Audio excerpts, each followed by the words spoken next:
자, 오늘 여러분들에게 제가 이야기해드릴 내용은 어떤 의미에서는 제목은 글쓰기라는 것이 있었지만 글쓰기에 대한 구체적인 얘기는 아닐 수도 있을 것 같아요. 여러분들 중에서 보다 글을 잘 쓰기 위해서 강의를 신청하셨다면 좀 실망하실 수도 있다라는 생각을 갖게 되는데요. 글을 잘 쓰는 기술, 이런 것에 대한 이야기를 하기보다는 메타적인 얘기, 좀 한 발짝 뒤로 물러서서 글쓰기라는 것이 가지고 있는 존재론적인 이야기, 혹은 정치학적인 이야기, 글쓰기란 어떤 것인가, 정치적인 의미에서, 혹은 정신분석적인 이야기, 정신분석적인 의미에서 글쓰기는 어떤 의미를 갖고 있는 것인가, 그리고 실제로 우리가 글을 쓰거나 혹은 쓰지 않거나 이미 어떤 의미에서는 글을 각자의 영역에서 쓰고 있는 것은 아닌가에 대한 다분히 정신분석적이고 메타적인 이야기를 여러분들에게 전달해 드리려고 하는데, 그래서 먼저 방향을 여러분들에게 제시하고자 하는 것이죠. 글을 잘 쓰는 요령이 아니라는 것. 궁극적으로 말해보자면 사실 우리 이 특강을 마지막까지 여러분들이 듣게 된다면 실패하는 요령에 대해서 더 여러분들은 많은 지식을 갖게 되실 거예요. 글을 잘 쓰지 못하도록 하는, 혹은 글의 실패를 어떻게 견딜 수 있는지에 대한 그런 이야기들이 여러분들에게 오늘 전달될 거라는 말씀을 먼저 드리면서 이야기를 시작해보고 싶어요. 자, 광고에도 여러분들이 이미지를 통해서 보셨겠지만, 우선 먼저 롤랑 바르트에 대한 이미지가 제시가 되었죠. 그렇다고 우리 오늘 특강이 바르트에 대한 이야기를 내내 하는 건 아니에요. 그럼에도 불구하고 바르트가 어떤 글쓰기를 보여주는 특정한 유형의 주체라는 의미에서 광고의 이미지를 제시해 놓았던 것이고, 또한 바르트의 문장이나 그렇죠, 바르트의 글쓰기 철학에 대해서도 가장 먼저 그 광고의 이미지에 실어 놓았던 것이기도 한데요. 먼저 그 문장부터 여러분들에게 읽어드리면서 강의를 열어볼까 합니다. 자, 바르트가 강의록이죠. 사실에 있어서는 강의록. 우리나라에도 출간이 되었죠. 마지막 강의라는 제목으로 출간이 되었는데, 원래 제목은 소설의 준비라는 의미심장한 제목이죠. 실제로 바르트가 소설을 준비하고 있었어요. 실제로 소설을 쓰려고. 자, 그런데 소설이란 것이 무엇인가에 대한 질문을 사실은 다양한 각도에서 던지게 만드는 그런 강의록이었던 것 같아요. 여러분도 다 읽어보실 수 있습니다. 번역이 되어 나와 있기 때문에. 자, 그런데 바르트가 거기서 이런 얘기를 하죠. 자, 그런데 글을 쓰는 사람은, 제가 읽어볼게요. 글을 쓰기를 선택한 사람은, 다시 말해서 글쓰기의 쾌락, 글쓰기의 행복을 경험한 사람에게는 거의 첫 번째 쾌락처럼 새로운 글쓰기의 발견 말고는 다른 삶이 없을 것입니다. 글쓰기를 실천함으로써 과거의 지적 실천과 결별하는 것. 자, 글쓰기가 과거의 행동의 관리에서 분리되는 것입니다. 자, 이렇게 이야기를 하고 있는데, 저 굉장히 명백하게 이야기를 하고 있죠. 더 이상 제가 논평을 달 필요조차 없을 정도로 분명하게 바르트가 자신의 글쓰기 철학을 강의하고 있는 것이죠. 자, 새롭게 쓰는 것 말고는 새로운 삶으로 다가갈 수 있는 가능성은 전무하다는 것. 새롭게 쓰는 것, 새롭게 써야 한다는 것이죠. 바르트 역시 항상 새롭게 쓰고자 노력해왔던, 고군분투해왔던 작가라고 할 수 있고, 동시에 바로 이 강의를 하고 있을 즈음에는 또 다른 새로운 유형의 글쓰기를, 또 다른 도약을 준비하고 있었던 그러한 시점이라고도 볼 수 있었던 것이고요. 새로운 글쓰기의 발견 말고는 새로운 삶은 없다. 자, 이게 바르트의 전 인생을 관통하는 주제이자 철학이라고 할 수가 있어요. 새로운 글쓰기의 발견. 도대체 새로운 글쓰기란 무언가? 자, 오늘 이야기는 거기에 집중되어 있을 것 같아요. 어떻게 하면 새롭게 쓰는 것인가? 그렇게 해서 새롭게 글을 쓰게 되어서 도달하게 되는 새로운 삶, 비타노바. 자, 이 비타노바, 새로운 삶이라는 것이 바르트가 준비했던 소설의 제목이에요. 쓰지는 못했지만. 그리고 이 비타노바라는 것이 원래는 단테의 작품의 제목이기도 했죠. 단테. 13세기 초에 단테가 아주 젊었을 때 썼던 작품이죠. 비타노바. 상실한 사랑에 관련된 이야기가 바로 비타노바인데, 상실된 사랑에 관하여서 일종의 애도의 노래를 불렀던 것이 단테의 비타노바인데, 자, 이것이 어떻게 가능한지에 대해서 바르트가 이야기하고 있는 거예요. 새로운 글쓰기를 발견하는 것 말고는 다른 방법이 없다는 것이죠. 그리고 새로운 글쓰기를 발견한다는 것은 일단은 제가 여러분들에게 제안해 드리기에는 새로운 문법을 발견하는 것이다라고 볼 수 있어요. 새로운 문법의 발견. 새로운 문법의 발견. 새로운 삶은 새로운 문법을 통해서 가능해진다. 자, 그리고 그 즈음에서 바르트가 죽기 전에, 직전이죠. 이 강의를 끝내고 죽기 직전에 그 즈음에서 이 출간된 이 소설의 준비라는 강의록의 서문에 이 편집자가 그런 이야기를 써놨어요. 프랑스인 편집자가 바르트가 죽고 나서 그 작업실을 정리하고자 했을 때 타자기에 걸려 있었던 텍스트, 마지막 텍스트라고, 그가 마지막으로 타자했던 텍스트가 발견이 됐는데, 거기에 스탕달에 관련된 연구의 텍스트였는데, 거기에 마지막 문장이 이렇게 적혀 있었다는 거예요. 우리는 사랑하는 것에 관하여 말하는데 항상 실패한다. 자, 이게 바르트의 마지막 문장이고, 바르트가 글쓰기를 통해서 도달한 우발적인 방식이긴 하지만 그 이후의 문장이 또한 존재할 수 있었을지도 모르겠지만, 어쨌든 죽음을 통해서 정제하게 된 바르트의 여정이 마지막으로 남긴 흔적이에요. 우리는 사랑하는 것에 관하여 말하는데 항상 실패한다. 자, 이건 실패에 대한 토로일까? 자, 제가 지금 여러분들에게 특강을 열면서 말씀을 드렸던 것처럼, 저는 글 잘 쓰는 방법에 대해서 여러분들과 이야기하고자 하는 것이 아니라고 분명히 언급을 했고, 동시에 어떻게 하면 실패하는 것을 형식화하느냐의 문제가 더 중요한 것이다라고 말씀을 드렸기 때문에, 지금 이 바르트의 실패라는 단어가 일상적인 의미에서 저에게 읽혀지고 있는 것은 아니라는 것을 여러분들이 어느 정도 짐작하실 것 같아요. 우리가 사랑하는 것에 관하여 말하는데 성공하면 어떻게 될까? 어떻게 될까요? 그건 잘 쓴 글이에요. 그리고 우리는 항상 상실된 것을 사랑하죠. 그리고 상실에 대한 애도가 잘 실현된 것을 잘 쓴 글이라고 볼 수가 있는데, 바르트는 그런 글을 한 번도 써본 적이 없다는 거예요. 그런 글을 쓰고자 하지 않았다는 것이죠. 그래서 사랑하는 것에 관하여 말하는데 항상 실패하는데, 바르트에게는 어떻게 실패할 것인지가 문제였다는 것이죠. 어떠한 방식으로 실패할 것인가. 애도에 성공한다면 결국 상실을 보편적인 영역에서 망각시키는 그러한 절차를 반복하는 것이라고 볼 수 있어요. 애도에 성공한다는 것은. 왜냐하면 애도의 노래는, 우리가 어떤 것에 대해서 애도를 할 때, 그 애도가 성공할 때에는 그 애도의 노래를 불러야 하는데, 그 애도의 노래의 문법은 우리 자신의 것이 아니기 때문에 그렇죠. 타자의 언어로 우리는 일반적으로는 애도의 노래를 부르게 된다는 것이죠. 그런데 그 애도에 실패한다는 것, 즉 사랑하는 것에 관하여 말하는데 실패한다는 것은 어떤 의미에서는, 자, 새로운 문법을 창안해내는 첫 번째 조건이라고 볼 수가 있다는 거죠.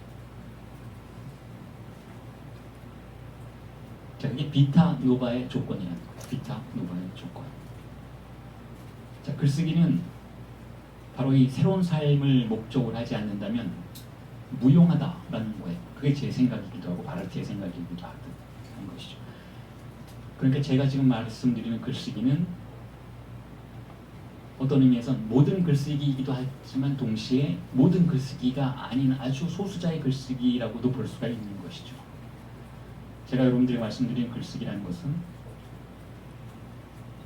존재하는 것을 다시 반복시키는 쾌락을 탐닉하는 그런 글쓰기보다는 존재하는 것의 질서로부터 빠져나가는 과정 속에서 새로움을 추구하는 그러한 탐닉을 그렇게 함으로써 진정으로 새로운 삶이 가능하도록 만들어주는 그러한 글쓰기의 유형을 말씀드리고 있다는 것이죠. 그래서 실패가 문제가 된다는 거예요. 실패가.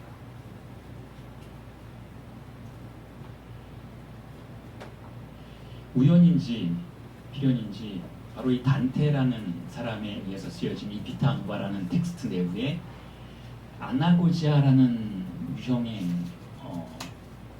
도법이 다시 등장해요. 제가 이전에 속지 않는 자들이 방황한다라는 책을 썼을 때 사용했던, 그리고 조르지 디디미 베르만이 프란제니코의 작품을 분석할 때 사용했던 개념인 아나고지아가 바로 새로운 삶, 비타누바라는 그 작품 속에 다시 등장한다는 것이죠. 자, 그런 의미에서 새로운 문법과 아나고지아는 어떤 연결점을 가지고 있는 것이라고 생각해 볼 수 있어요. 자, 아나고지아 제 강의를 들으셨던 분들은 이미 충분히 아시겠지만 아나고지아라는 것은 성서 해석학자들이 신비주의적인 방식으로 텍스트를 해석하는 그러한 해석법이죠. 해석법.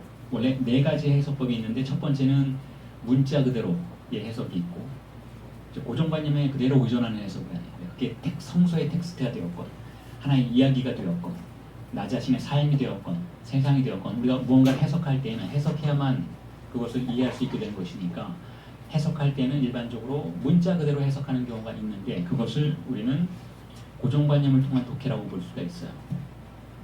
세상을 해석하고 그것을 다시 글로 쓴다라는 관점에서 첫 번째 입장은 우리가 첫 번째 세상에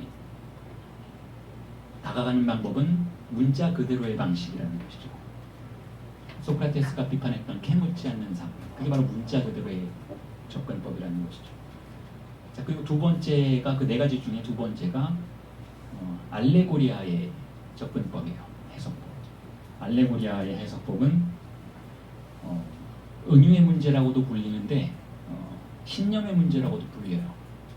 믿어야만 보여지는 것들이라는 거예요.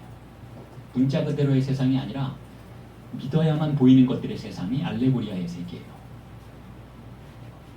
예를 들어서 누군가가 지금은 가난하지만 난 미래에 돈을 많이 벌 거야 라면 누군가가 그걸 믿어준다면 그러한 미래는 가능할 수도 있는 방식으로 우리 앞에 출현을 하죠.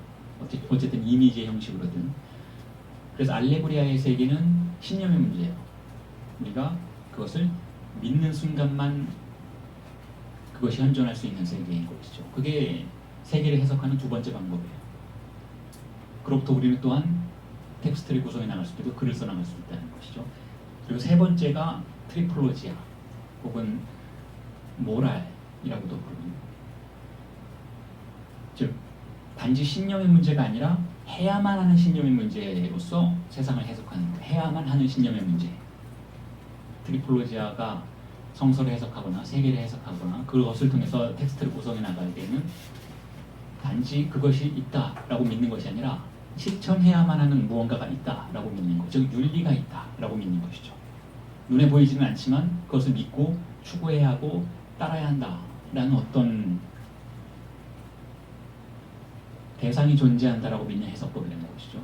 자, 그리고 마지막이 아나고지아예요. 아나고지아는 아주 특이한 유형의 해석법이고 세상에 대한 접근법이에요. 존재하는 모든 도덕이나 모든 신념이나 모든 물질적인 현상들 너머를 바라보는 태도라는 것이죠. 그게 아나고지아 해석법이에요. 그래서 그걸 신비주의적 해석법이라고 부르는 것이죠. 신비주의적 해석법은 그래서 보편자에 대항하는 개별자의 투쟁의 영역이라고 볼 수도 있어요. 보편자에 대항하는. 무슨 뜻인가 하면 자, 도덕과 은유 역시 추상적이긴 해도 보편적인 특성을 가지고 있기 때문에 모두에게 이해받을 수 있다는 것이죠. 어떤 것이 은유되거나 어떤 것이 도덕적인 방식으로 우리에게 의무로서 강제될 때 자, 그것을 우리가 받아들일 수 있는 것은 그것이 보편적이기 때문에 그래요. 모두가 그것을 믿고 모두가 그것을 인정하기 때문에 어떤 권위자로부터 그것을 인정하는 과정이 전제되어 있기 때문에 우리는 그것을 이해하고 받아들인다는 것이죠. 자, 그런데 아나고지아는 그런 보편성을 갖고 있지 않아요. 그런 보편자를 허상으로 바라봐요. 모두가 그렇다라고 믿는 그 이데올로기적인 특성에 대해서 아나고지아는 저항하죠. 저항하고 그것을 넘어서고자 해요. 그래서 아나고지아의 해석법을 통해서 성서 해석을 실현시키고 세상과 만나는 주체는 고독 속의 주체가 되는 것이죠. 제가 이 말씀을 드리는 이유는 바로 이 비타 모바가 가능한 삶의 조건이 아나고지아이기 때문에 그래요. 즉 새로운 삶이 가능하기 위해서는 낡은 삶이 몰락해야 하는데 낡은 삶을 지탱하는 것은 보편자라는 것이죠. 즉 이데올로기라는 거예요. 즉 보편적 문법이 낡은 세계를 지배한다는 것이죠.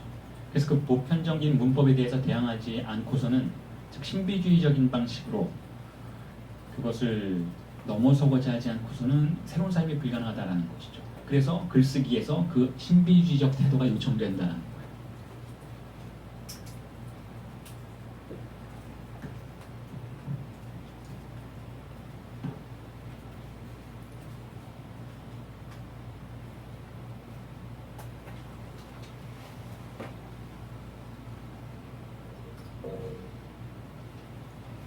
어떤 의미에서 글쓰기는 종교의 재래의식과도 닮았다고 볼 수 있어요.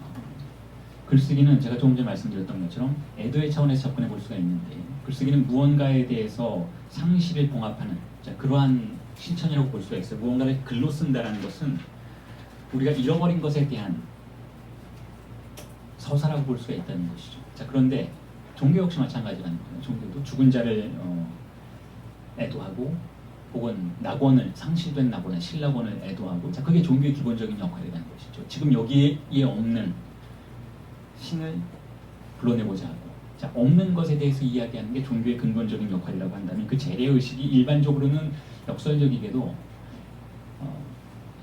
그 상실 그 자체를 이 자리로 불러오려고는 하지 않아요. 종교의 재래의식은 그 상실과 주체가 거리를 둘 수 있도록 하는 다양한 절차들을 발명해내고 그것을 유지하는 것으로 자신의 존재 근거를 확보한다는 것이죠. 자, 그런데 어떤 종교는 그러한 신을 혹은 신비적 대상을 혹은 영원히 상실된 그것을 바로 이 순간 이 자리로 불러내려고 시도하는 그런 유형의 종교들이 있어요. 그걸 비교라고 부르죠. 비교의식이라고 부르죠. 종교가 남성적이고 강박적이 되어갈수록 비교로부터 멀어져요. 그리고 신과의 거리를 완충하려고 하죠. 완충장치의 역할을 하려고 하는 것이죠. 신과의 거리를 유지하려고 한다는 것이죠. 신은 공백으로서 존재하는 것이니까. 신은 인간으로서는 접근할 수 없는 인간적 고정관념의 공백으로서 존재하는 것이니까 그 공백과 주체의 거리를 유지시키는 완충장치의 역할을 하려고 하는 것이 강박적 종교의 특징이라면 즉 고등 종교라고 우리가 흔히 부르는 남성적 종교의 특징이라면 이교적 실천들, 신비주의적 비교적 실천들은 공백을 즉각적으로 소환하려고 하죠. 아주 위험한 행동들을 한다는 것이죠. 자, 그래서 만약에 그것이 역시 애도의 한 형태들이라고 한다면 지금 바르트가 이야기하고 있는 글쓰기, 즉 새로운 삶을 가능하도록 만들 수 있도록 추구되어야 하는 글쓰기는 강박적 종교의식이기보다는 이교적이거나 신비주의적인 혹은 비교적 종교의식이라고 볼 수가 있어요. 무언가를 상실한 것을 지금 이 자리로 불러내는 행위라고 볼 수가 있는 것이니까.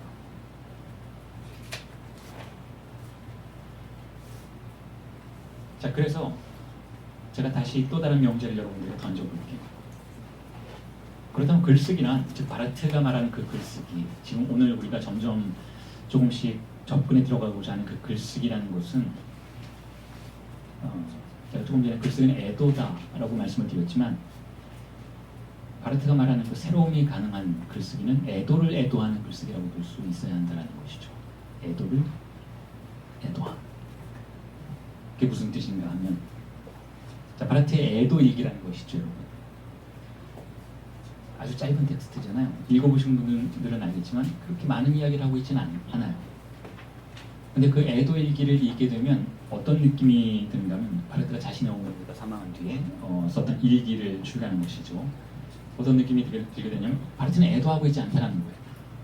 애도라는 건 상실된 대상을 묘사하고 그를 애도한 뒤에 잊고자 하는 것, 망각 속으로 떠나보내고자 하는 행동이라고 할 수가 있다면 애도일기에서 바르트는 그러한 행동을 하지 않는다. 그러한 글쓰기를 하고 있지 않다는 거예요. 바르트의 글쓰기는 애도일기에서 슬픔을 포기하려고 하지 않는다는 것이죠. 오히려 바르트는 이렇게 질문하고 있어요. 애도를 끝내고자 하지 않는다. 왜 내가 애도를 끝내야 하는가? 애도하는 자는 존엄한 주체다. 그렇게 이야기를 해요. 그런 의미에서 바르트는 자신의 상실을 애도하러 오는 모든 종류의 담론에 대해서 저항하고 있는 것처럼 보인다는 것이죠. 바로 그게 애도를 애도한다는 것의 의미예요. 애도는 원래 상실된 것을 물러가게 하는 행동이라고 볼 수가 있다면, 우리가 무언가를 상실했을 때 그 상실의 슬픔을 잊는 행동이라고 볼 수가 있다면, 잘 잊는 것이 애도라면, 애도를 애도한다는 것은 바로 그러한 상실된 대상을 잊도록 만들고자 하는 애도의 절차들을 떠나보내는 행동이라는, 그게 바로 애도를 애도함이라는 것의 의미라면, 바르트가 애도 일기에서 보여주었던 글쓰기는 자, 그런 유형의 글쓰기라는 것이죠. 애도를 애도하는 글쓰기. 즉 애도의 완성을 지연시키는 글쓰기라고 볼 수가 있어요. 슬픔을 소멸시키지 않으려고 하는, 도전하려고 하는 글쓰기. 왜냐하면 제가 조금 전에 말씀드렸던 것처럼 애도는 언제나 타자의 언어로만 가능해요. 애도가 타자의 언어로만 가능하다는 것은 내가 나의 슬픔을 잊기 위해서는 권위의 언어를 필요로 한다는 것이죠. 그래서 애도를 저는 이렇게 다른 이름으로 불러볼 수도 있다고 생각해요. 애도는 신화다. 바르트가 또한 일상생활의 신화이라는 텍스트를 썼잖아요. 자, 우리가 욕망하던 것을 포기해야만 하는 모든 상황 속에서 일상생활을 지배하는 신화를 통해서 그것들을 애도하며 살아가요. 자, 우리가 어떤 것들을 포기하려고 할 때 포기의 알리바이가 되어주는 신화가 우리에게 항상 존재한다는 거예요. 우리가 어떤 진리를 포기하려고 할 때 그 진리를 포기하기 위해서 우리에게 대가로 주어지는 것이 바로 애도이고 신화라는 것이죠. 우리의 사회를 지배하고 있는 신화라는 거예요. 이게 삶이다. 이게 우리 존재에 관련된 가능한 세계다. 라는 종류의 신화들이 우리에게 상실에 대한 대가를 지불한다는 것이죠. 자, 그래서 애도는 신화라는 거예요. 애도를 통해서 우리는 신화를 구성해내고 신화를 통해서 우리는 애도를 완성해낸다고 볼 수가 있는 것이니까요.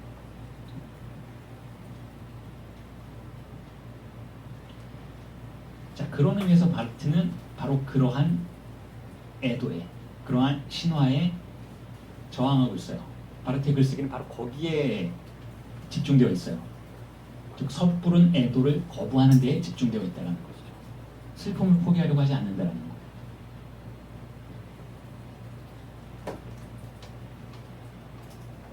자, 이렇게 말씀을 드리면 여러분들 중에 이런 질문을 하실 분들도 계실 거예요. 나는 상실한 게 없는데. 바르트는 어머니를 상실했거나 뭐 그랬겠지만 난 별로 안 슬픈데.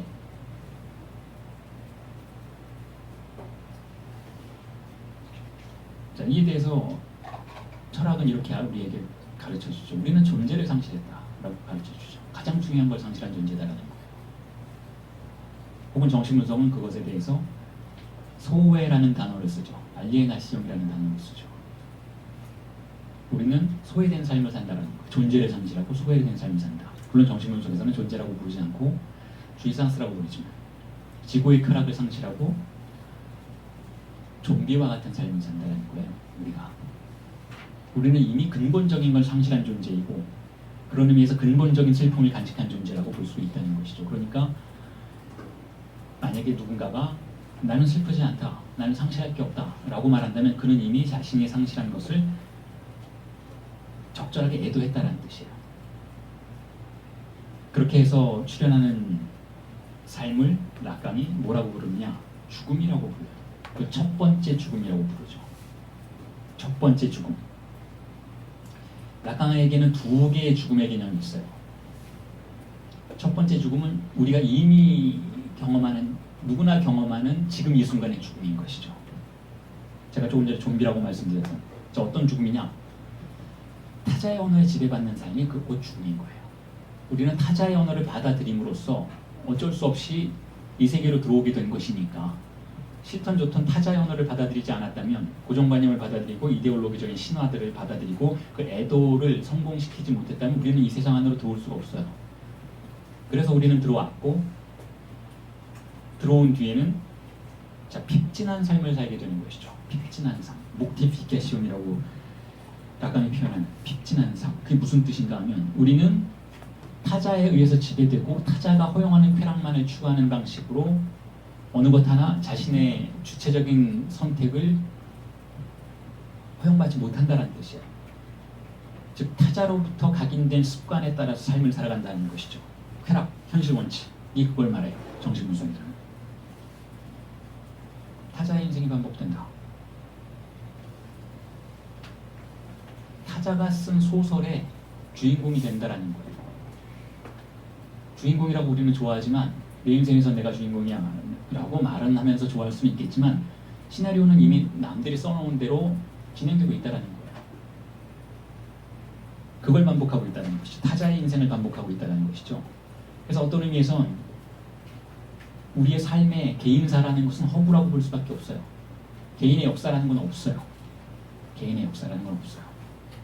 똑같은 시나리오가 매일매일 반복되는 것을 우리가 알아채지 못할 뿐이니까. 자, 이렇게까지 말을 해도 누군가는 그래도 난 만족한다. 타자의 삶이라면 어떤가? 난 만족한다. 난 이 삶이 좋다. 라고 말한다면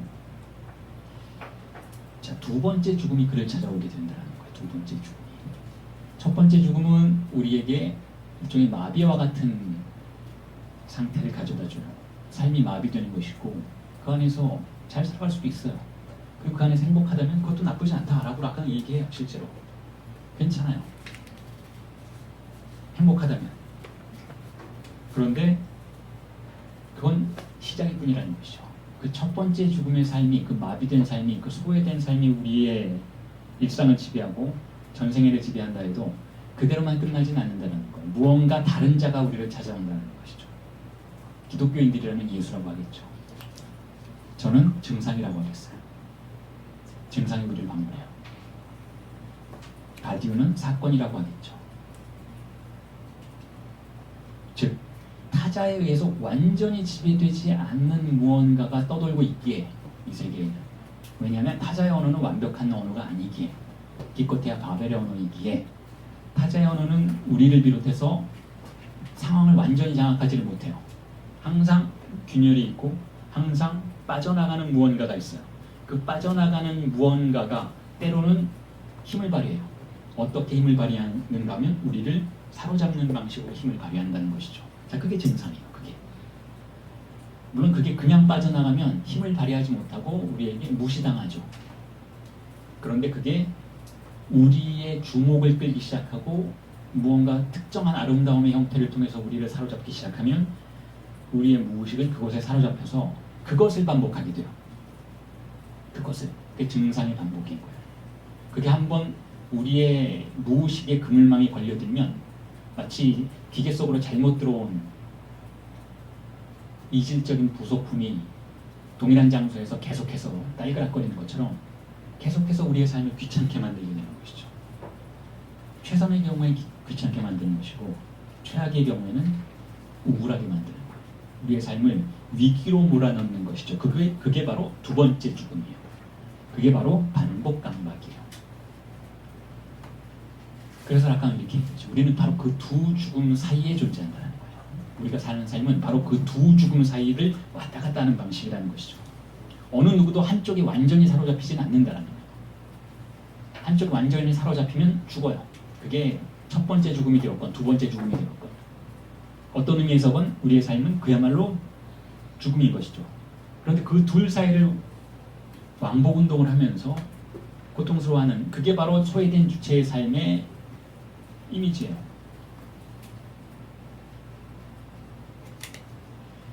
그 두 번째 죽음을 제가 조금 전에 증상이라고 말씀드렸지만 이렇게 표현해 볼 수도 있을 것 같아요. 실제의 방문이라고. 실제의 방문. 그게 왜 실제인가? 왜 리얼인가 하면 그것 빼고 나머지는 다 가짜이기 때문에 그래요. 왜 가짜이냐면 타자의 언어가 만들어낸, 현재의 고정관념이 만들어낸 환영들이기 때문에 그렇다는 것이죠. 자, 언어적인 질서가 만들어낸 이데올로기이고 환영들이라는 것이니까 그것이 실제라고 부를 수는 없다라는 것. 즉 우리의 삶은 그 자체로 픽션이라는 것이죠. 그리고 그 픽션은 자기 자신이 픽션이라는 것을 은폐하는 한도 안에서만 작동할 수 있어요. 그래서 적극적으로 자기 자신의 실체성을 주장하려고 하죠. 그리고 그 실체성을 인류가 유사 이래 수십만 년 동안 믿어왔어요. 수십만 년 동안. 그것이 해체된 것이 얼마 안 됐어요. 얼마 안 됐어요. 우리는 항상 남자는 이렇게 살아야 하고 여자는 저렇게 살아야 한다. 그리고 그것은 단지 현실을 지배하는 말의 질서가 아니라 자연법이다. 그 자연에 존재하는 근원적인 질서다라고 믿어오는 삶을 수십만 년 이상 살아왔다는 것이죠. 자, 그게 바로 현실을 지배하는 픽션이 자신의 픽션의 특성을 은폐하는 방식이에요. 즉 초월성을 강조하는 방식이고, 즉 종교적인 방식으로 우리를 눈 멀고 귀 멀게 하는 방식이라는 것이죠. 자, 그에 대항해서 우리를 찾아오는 그 증상이 두 번째 죽음은 제가 오래전에 책들에서 주장했던 바에 의하면 유령의 형태를 띠고 있는데 자신이 픽션이라는 것을 숨기지 않는 방식을 띠고 있어요. 그래서 그것이 우리를 찾아오면 한없이 허구적으로 보이는 것이죠. 한없이 허구적이에요. 그리고 그 허구적인 특성이 우리의 삶을 잠식해버리죠. 그래서 그것에 사로잡힌 주체는 이렇게 생각하게 돼요. 세상이 더럽다. 허망하다. 한여름밤의 꿈과 같다. 허구적이다. 난 헛살았다. 자, 이런 감정에 빠져들게 된다는 것이죠. 두 번째 죽음에 사로잡히는 주체에게는 그러한 감정이 찾아온다는 거예요. 일종의 슬픔, 분노, 우울증, 불안, 자, 이러한 정동과 함께 그러한 생각이 우리를 찾아온다는 것이죠.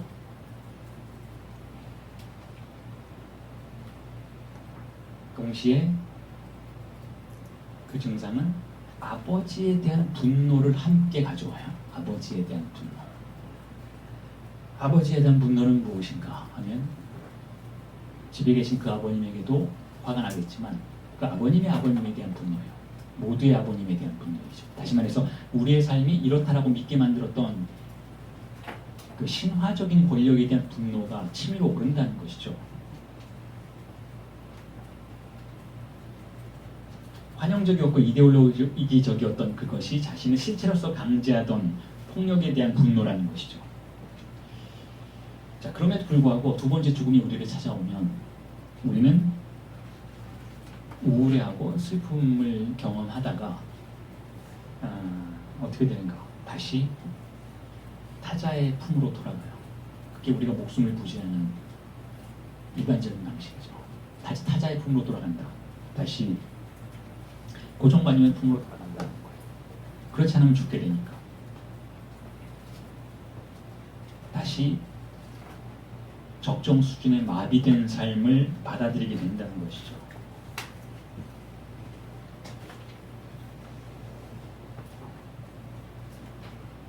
자, 그러할 때 글쓰기는 그러한 회귀를 정지시켜요. 그러한 회귀를 실패로 돌아가도록 만드는 게 바로 글쓰기의 실패라는 거예요.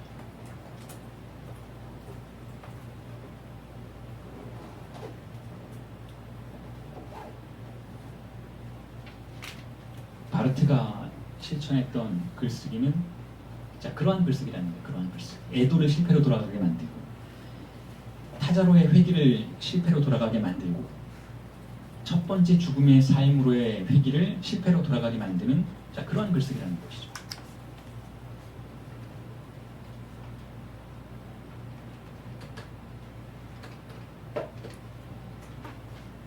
자, 그때 우리가 경험하게 되는 혹은 받아들여야 하는 단계를 정신분석은 환멸이라고 불러요. 환멸.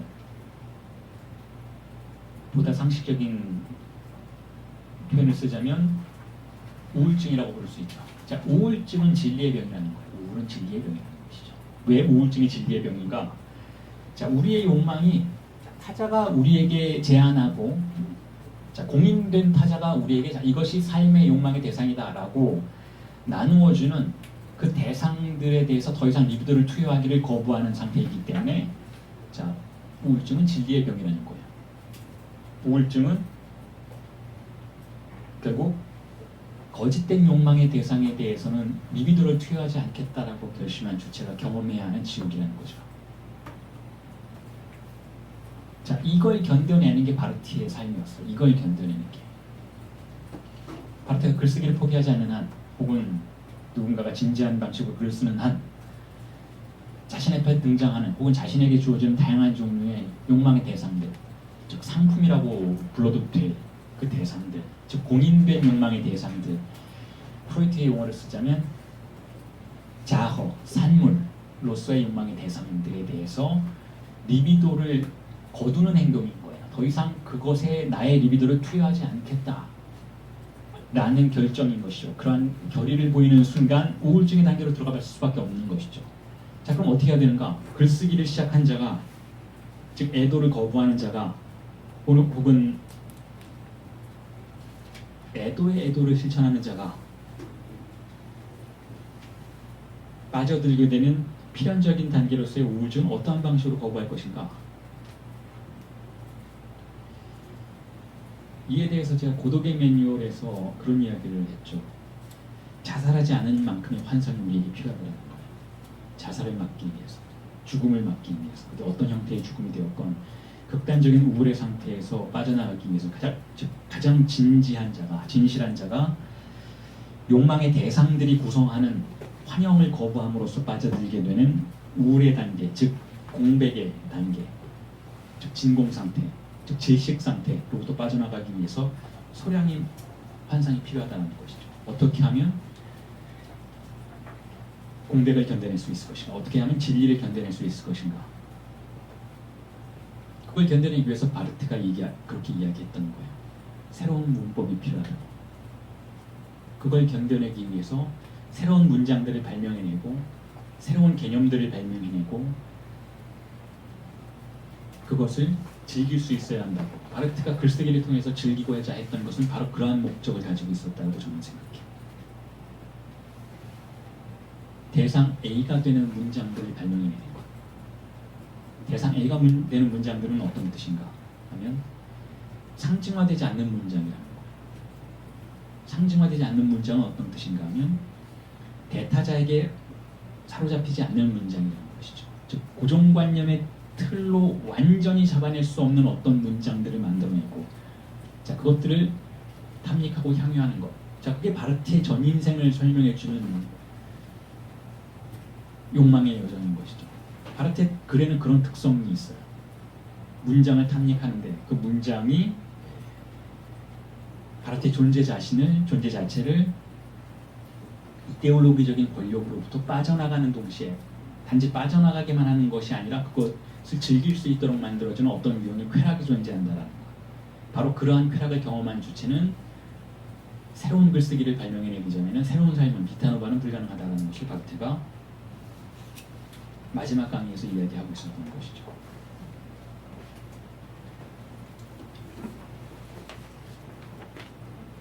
자, 지금까지 이야기가 바르티에 관련된 저의 의견이에요. 바르티의 글쓰기는 어떤 글쓰기입니다. 바르트는 어떠한 방식으로 자신의 존재를 구하고 있었던 것인가.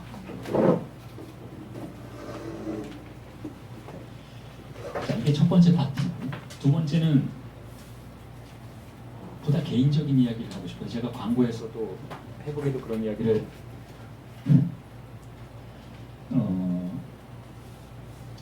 말씀을 드렸는데 자, 이 자리엔 제 독자분들도 많이 와 계신 걸로 알고 있는데 자, 그렇다면 저는 어떻겠습니까? 나라는 사람, 나라는 자는 백상현의 글쓰기는 어떻게 진행되고 있는가요? 혹은 어떤 개념을 가지고 글쓰기에 접근하는가? 자, 지금까지는 바르트의 이야기였어요. 자, 이제 제 이야기 좀 해볼게요. 저에게 글쓰기란 뭔가? 저는 글쓰기를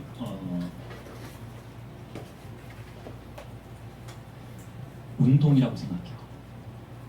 아주 진지하게 글쓰기를 운동이라고 생각해요. 그리고 운동하듯이 글을 써요. 물론 운동도 좋아요. 운동이 어떤 메커니즘을 갖고 있는지를 알고 있어요. 스포츠를 굉장히 좋아하니까. 실제로도 매일매일 스포츠를 하고 있고 운동을 하고 있는데, 그 운동할 때 제가 항상 느끼는 것은 무엇인가 하면, 밤에는 운동하고 아침과 점심에는 글을 써요.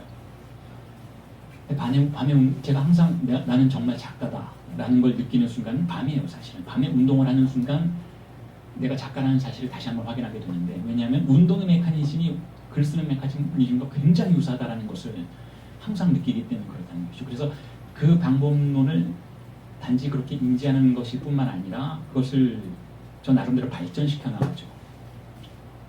자, 이 자리에는 조금 전에 말씀드렸던 것처럼 글을 어떻게 하면 더 잘 쓸까라고 질문하고 그것을 위해서 특강에 참여하신 분들도 계실 것이다 라는 생각이 드는데, 제가 말씀드렸던 것처럼 문장을 이렇게 하면 좋은 글이다, 서사를 이렇게 전개시키면 좋은 글이다 라는 말씀을 여러분들에게 드리고 싶지는 않아요. 자, 그런 강연은 사기죠, 사기. 그건 그렇게 해서 되는 게 아니에요. 글쓰기는. 글쓰기 욕망의 문제예요. 글쓰기는 테크닉의 문제가 아니라는 거예요. 자신의 작가로서의 욕망을 어떻게 구성해내느냐에 달려있는 것이지, 논술학원 선생님이 가장 뛰어난 글을 쓰게 되는 것은 결코 아니라는 거예요. 심지어는 철자법 잘 모르셔도 돼요. 그런 건 아무 문제가 안 된다는 거예요. 그건 편집자가 다 알아서 해줘요. 물론 이제 너무 많이 틀리면 편집자가 좀 고생을 하시겠지만, 여러분들이 가지고 있는 컴퓨터에는, 한글 오피스에는 맞춤법 기능이 다 있다는 거예요. 문장을 어떻게 쓰든 뭘 어쩌게 됐든 독자가, 제가 지금까지 8권의 책을 썼는데, 제가 지금까지 책을 쓰면서 느꼈던 것은 독자들은 그것에 별로 무관심해요. 거기에 관심 갖는 사람들은 편집자들밖에 없어요. 왜냐면 본인들이 일이니까. 독자들은 무엇에 관심을 갖는가?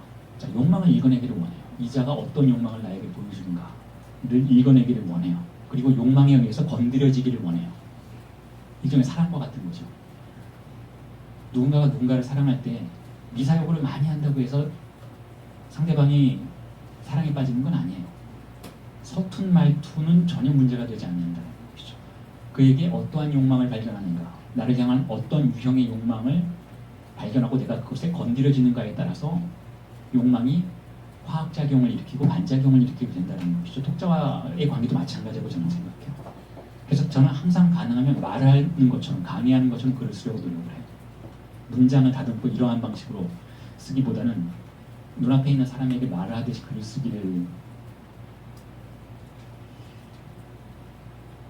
원하는데, 자, 그런데 그건 일종의 테크닉의 문제인 것이죠. 어떤 의미에서. 근데 그 글이 쓰여지는 과정 속에서 어떠한 방식으로 어떻게 작가의 삶이 구성되는지를 언급을 해드리고 싶어요. 어쨌든 우리의 주제가 글쓰기이니까.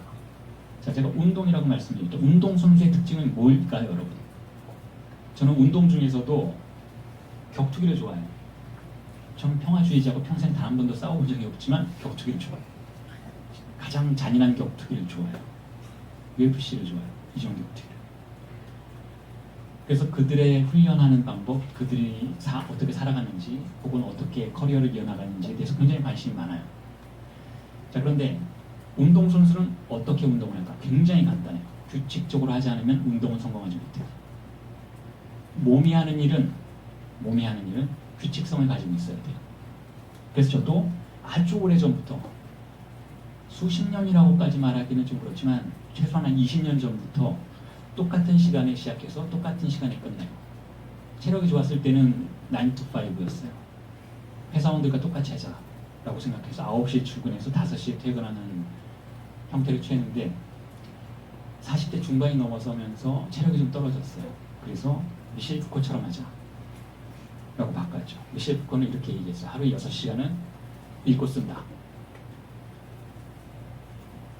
그래서 6시간으로 정했어요. 그리고 그 6시간이 어떤 일이 있어도 지켜지기를 상당히 노력했죠. 물론 하루에 한 자도 못 쓰는 경우도 있고 한 장의 책장도 넘기지 못하는 날도 있어요. 자, 그래도 앉아 있는 거예요. 그래도 운동선수가 어깨를 다치면 하체 운동을 해요. 다리를 다치면 뭐 이미지 훈련을 해요. 어쨌든 훈련하는 거예요. 회사원의 삶도 그런 것이잖아요. 회사 다니는 사람이 오늘 컨디션 안 좋다고 회사 안 갈 수는 없는 것이잖아요. 자, 그거예요. 그거. 첫 번째가 그거예요. 그러한 방식으로 글쓰기를 숙명으로 만드는 거예요. 어쨌든 나는 거기 가서 그 글 텍스트 앞에 앉아야 한다는 숙명으로 만들기 전에는 글을 쓸 수가 없어요. 물론 그렇지 않은 분들도 계시죠. 천재적인 분들은 영감이 오기를 기다려서 한 1년 놀다가 한 일주일 만에 모든 걸 쓰시는 분들도 계세요. 자, 그건 천재들의 일이고 저는 천재가 아니에요. 여러분들의 대부분도 천재가 아니라고 생각해요. 왜냐하면 천재가 그렇게 많으면 그것도 문제인 것이잖아요. 그런 일도 일어나지 않을 뿐더러. 그래서 제가 존경하는 작가들은 운동선수와 같이 글 쓰는 사람들이에요. 좋은 글을 쓰는 건 두 번째 문제예요. 좋은 글. 그건 타자가 판단해 줄 문제이니까 그건 어떻게 할 수가 없어요. 그런데 나를 설득하는 글은 무엇인가? 나를 설득하는 글은 내가 나의 루틴을 지킨 글들인 거예요. 물론 저는 단지 글만 쓰는 사람은 아니고 강의도 하죠. 강의도 굉장히 규칙적으로 해요. 아주 오래전부터 최소한 일주일에 한 번의 강의는 준비를 해서 새로운 강의를 준비를 해서 이어나가고 있고 지금 라칸 칼리지에서는 화요일과 토요일 강의를 하고 있는 것이죠. 강의가 잘 될 때도 있어요. 혹은 잘 안 될 때도 있어요. 강의도 일종의 글쓰기라고 저는 생각해요. 입으로 하는 글쓰기인데 일종의 퍼포먼스라고 볼 수가 있는데 어떤 날은 강의를 들으시는 분들이 정말 모두가 다 조는 눈빛을 하고 계시는 날도 있어요. 그럼 저도 굉장히 힘이 빠지죠. 자, 그럼 이런 생각이 들어요. 내가 준비를 좀 안 했나? 혹은 내 강의가 재미없나 이제는? 저분 한 2년 듣던 분이 오늘은 안 나오셨네?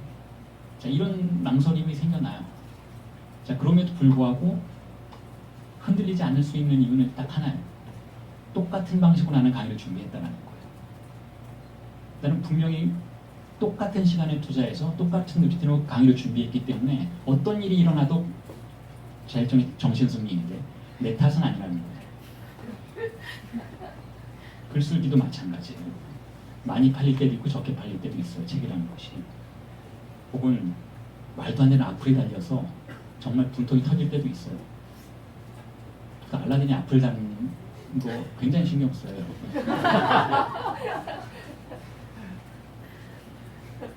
그런데도 불구하고 자, 루틴을 지키는 것은 운동선수처럼 굉장히 중요해요. 굉장히. 근데 그건 글 쓰는 자의 문제만은 아닌 거예요. 제가 한때는 미대에서 강의를 오래 했었는데 미술을 하는 학생들에게 제가 항상 그렇게 얘기했어요. 미술하는 사람들은 사법고시 준비하는 사람보다 훨씬 어렵다, 힘들다. 왜냐하면 사법고시를 준비하는 사람들은 어떻게 가야 하는지 루틴을 다 알고 있어요. 자, 이 책을 띄고 저 책을 띄고 뭐 법대에 가거나 아니면 법학전문대학원 시험을 봐서 가거나 다 과목도 있잖아요. 자, 길이 있는 거야, 길이. 과목이 있고 공부할 내용들이 있어. 근데 예술가는 어떻게 되는지가 굉장히 애매모호한 것이죠. 그래서 그들에게 제가 요구한 건 굉장히 간단했어요. 회사원처럼 하고 똑같이 하라는 거예요. 출근과 퇴근 시간을 지켜라는 거예요. 출근과 퇴근 시간을 지켜서 자기 자신을 우선 먼저 설득하고 자신의 작품을 제가 조금 전에 말씀드렸던 것처럼 존재의 숙명으로 만들어라라는 거예요. 거기에 갈 수밖에 없었고 그것을 할 수밖에 없었으니까 그것에 대한 판단은 자, 이젠 더 이상 나의 몫이 아니라는 것이죠. 그렇게 해서 작품에 무게를 더하는 거예요. 존재의 무게를 더하는 것이죠. 자, 그런데 제가 지금 여러분들에게 운동선수의 삶을 말씀드리면서 루틴이라는 단어를 썼어요. 운동선수들이 자, 루틴이라는 걸 굉장히 중요하게 생각을 하죠. 예를 들면 내일이 경기다라고 하면 어떤 운동선수는 수영선수는 그랬대요. 그 수영장에 물 온도와 똑같은 온도로 욕조에 물을 받아놓고 거기 들어가서 가장 좋아하는 음악을 들었다는 거예요. 그러니까 루틴을 만드는 것이죠. 나만의 루틴을 만들어내는 것인데 자, 이건 무슨 뜻일까요, 여러분? 저는 이렇게 해석해요. 자, 이 세상에는 루틴이라는 것이 있어요. 이게 좀 웅웅거리나요? 그런가요? 소리가? 자, 이 세상에는 루틴이라는 것이 있는데 제가 조금 전에 여러분들이 말씀드렸던 것처럼 대타자의 루틴이라고 볼 수 있을 것 같아요. 자, 우리는 휩쓸려 살아가요. 그게 우리의 삶이에요. 그래서 제가 글쓰기의 루틴이라는 걸 여러분들에게 먼저 말씀을 드린 이유는 글쓰기의 루틴을 만들기 이전에, 즉 나의 개인적인 루틴인 것이죠. 자, 그걸 만들기 이전에 우리는 이미 루틴을 가지고 있어요. 여러분들이 여러분들의 삶을 지배하는 루틴 속에 살아가고 있는 것이니까. 그건 타자의 루틴이에요. 이렇게 살아가라 라고 여러분들의 강제된 루틴인 것이죠. 몇 시에 일어나고 그 다음에 무엇을 하고, 이 모든 걸 사실은 우리가 결정하는 것이 아니라 일상이 우리에게 강제하는 것이니까. 어느 누구도 우리에게 그런 걸 강제한 것처럼 보이진 않았지만 우리가 자발적으로 그러한 선택들을, 학교를 들어가고 회사에 취직하고 어떤 업무를 보고 그 다음에 회식을 하고 그 다음에 친구를 만나고, 자, 이러한 가족과 이야기하고 가족과 여행을 다니는 이 모든 루틴들이 우리가 스스로 선택한 것 같지만 사실은 그렇지 않다라는 거예요. 그것은 이 세계 이데올로기가 우리에게, 자, 이것이 너의 리비도가 투여될 욕망의 대상이다 라고 제시한 것들을 일종의 사지선다형 중에 하나를 선택하는 것일 뿐이에요. 자, 그러니까 그건 죽은 루틴인 것이죠. 즉, 첫 번째 죽음의 삶을 가져오는 루틴들인 것이죠. 자, 그러한 루틴이 있어요. 자, 그러한 루틴은 반복돼요. 타자의 욕망이 우리 내부에서 반복되는 것과 마찬가지 형식으로 우리에게 반복돼요. 반복을 강제해요. 그것을 매일매일 반복하도록 강제한다는 것인데, 자, 그렇기 때문에 그것에 대해서 저항하기 위해서는 또한 반복이 필요하다는 거예요. 한 번의 사건으로는 되지 않는다는 것이죠. 즉, 세계 반복을 정지시키기 위해서, 그러니까 완전히 정지시키면 세계가 몰락할 것이니까 그건 위험한 행동이니까, 어쨌든 한순간만큼은 나 자신의 공간을 확보해내기 위해서는 또 다른 반복이 필요하다는 거예요. 그걸 저는 루틴이라고 부르는 거예요. 글 쓰는 자에게 그게 가장 많이 필요한 것 중에 하나다라는 것이죠. 글 쓰는 자는, 자, 글 쓰는 자는 제가 조금 전에 여러분들이 말씀드렸던 것처럼 세계 이데올로기에 저항하는 자인 것이죠. 세계 이데올로기에 저항하는 자라는 것은 바르트가 이야기하듯이 이 세계가 나 자신의 욕망을 지배하지 못하도록 새로운 용어를 발명해내는 자라고 볼 수가 있어요. 그게 글 쓰는 자의 점이라고 한다면, 즉 새로운 언어를 발명해내고 그 새로운 언어를 통해서 나 자신의 욕망을 새롭게 구성해내는 자라고 할 수 있다면, 자, 그게 글 쓰는 자의 일상생활의 정치학이라고 부를 수 있는 것이라면, 세계가 내 안에서 반복되는 것을 저항해야 되는데, 세계가 내 안에서 반복되는 것은 육체적인 방식이라는 거예요. 육체적인 방식으로 내 자신의 신체에 문신이 새겨지는 현상이 바로 세계가 혹은 타자의 욕망이 내 안에서 반복되는 방식이라는 것이죠. 자, 그것에 대해서 저항하기 위해서 또 다른 방법을 발명해내야 된다는 거예요.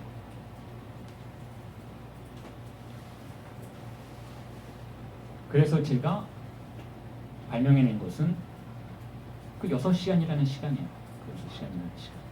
그 6시간이라는 시간을 최상의 상태로 만들어내기 위해서 운동도 하고 술도 안 마시고 담배도 안 피고 친구도 없어요. 거의 없어요, 친구가.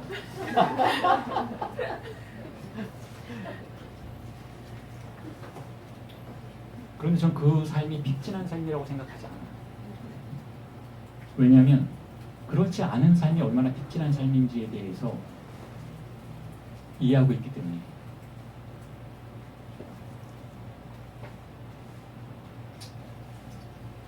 자, 그런데 그런 루틴이 형성이 되면, 자, 어떤 일이 벌어지는가 하면 템포의 문제가 발생해요. 템포의 문제가. 속도의 문제가 발생한다는 것이죠. 나 자신만의 특수한 속도를 갖게 돼요. 사유의 속도라고 부를 수도 있겠죠. 자, 우리가 세상을 살아갈 때에는 세상의 템포라는 게 있어요. 여러분 다 아시잖아요. 세상이 나아가는 방식이 있는 것처럼 세상에 나아가는 속도가 있어요. 거기에 뒤처지면 안 되죠. 너무 빨리 나아가도 안 돼요. 그래서 그 템포에 맞추어서 살아가요. 이웃집 아이는 어떻게 사는지, 우리 애는 이웃집 아이가 다니는 학원에 다녀야 되는지, 요즘에는 어떤 영어 뭐 뇌세김 영어 교육인지 무슨 영어 교육인지, 자, 템포라는 게 있어요. 자, 거기에 우리는 편승해서 살아가는 것인데, 자, 어떤 종류의 루틴을 형성해내고 그것을 몇 달이건 혹은 몇 년이건 지켜낸다면 그 안에서 나만의 유속을 갖게 돼요. 사유의 속도를 갖게 돼요. 근데 굉장히 느린 속도예요, 사실. 세상처럼 빠르지 않아요. 아주 느린 방식으로 사유하게 되고, 심지어는 제가 이렇게 말하는 느리다라는 것은 그냥 은유적인 표현이 아니라 오래 사유하게 된다는 거예요. 오래. 책을 읽어도 굉장히 느리게 읽게 돼요. 저는 책을 굉장히 느리게 읽어요. 책 한 권을 읽으면 한 1년이 걸려요.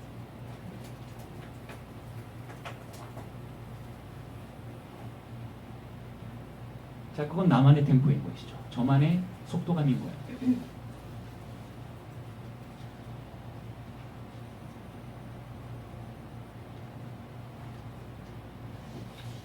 자, 그러한 삶이 어떠한 결과로 저를 데려가는가 하면,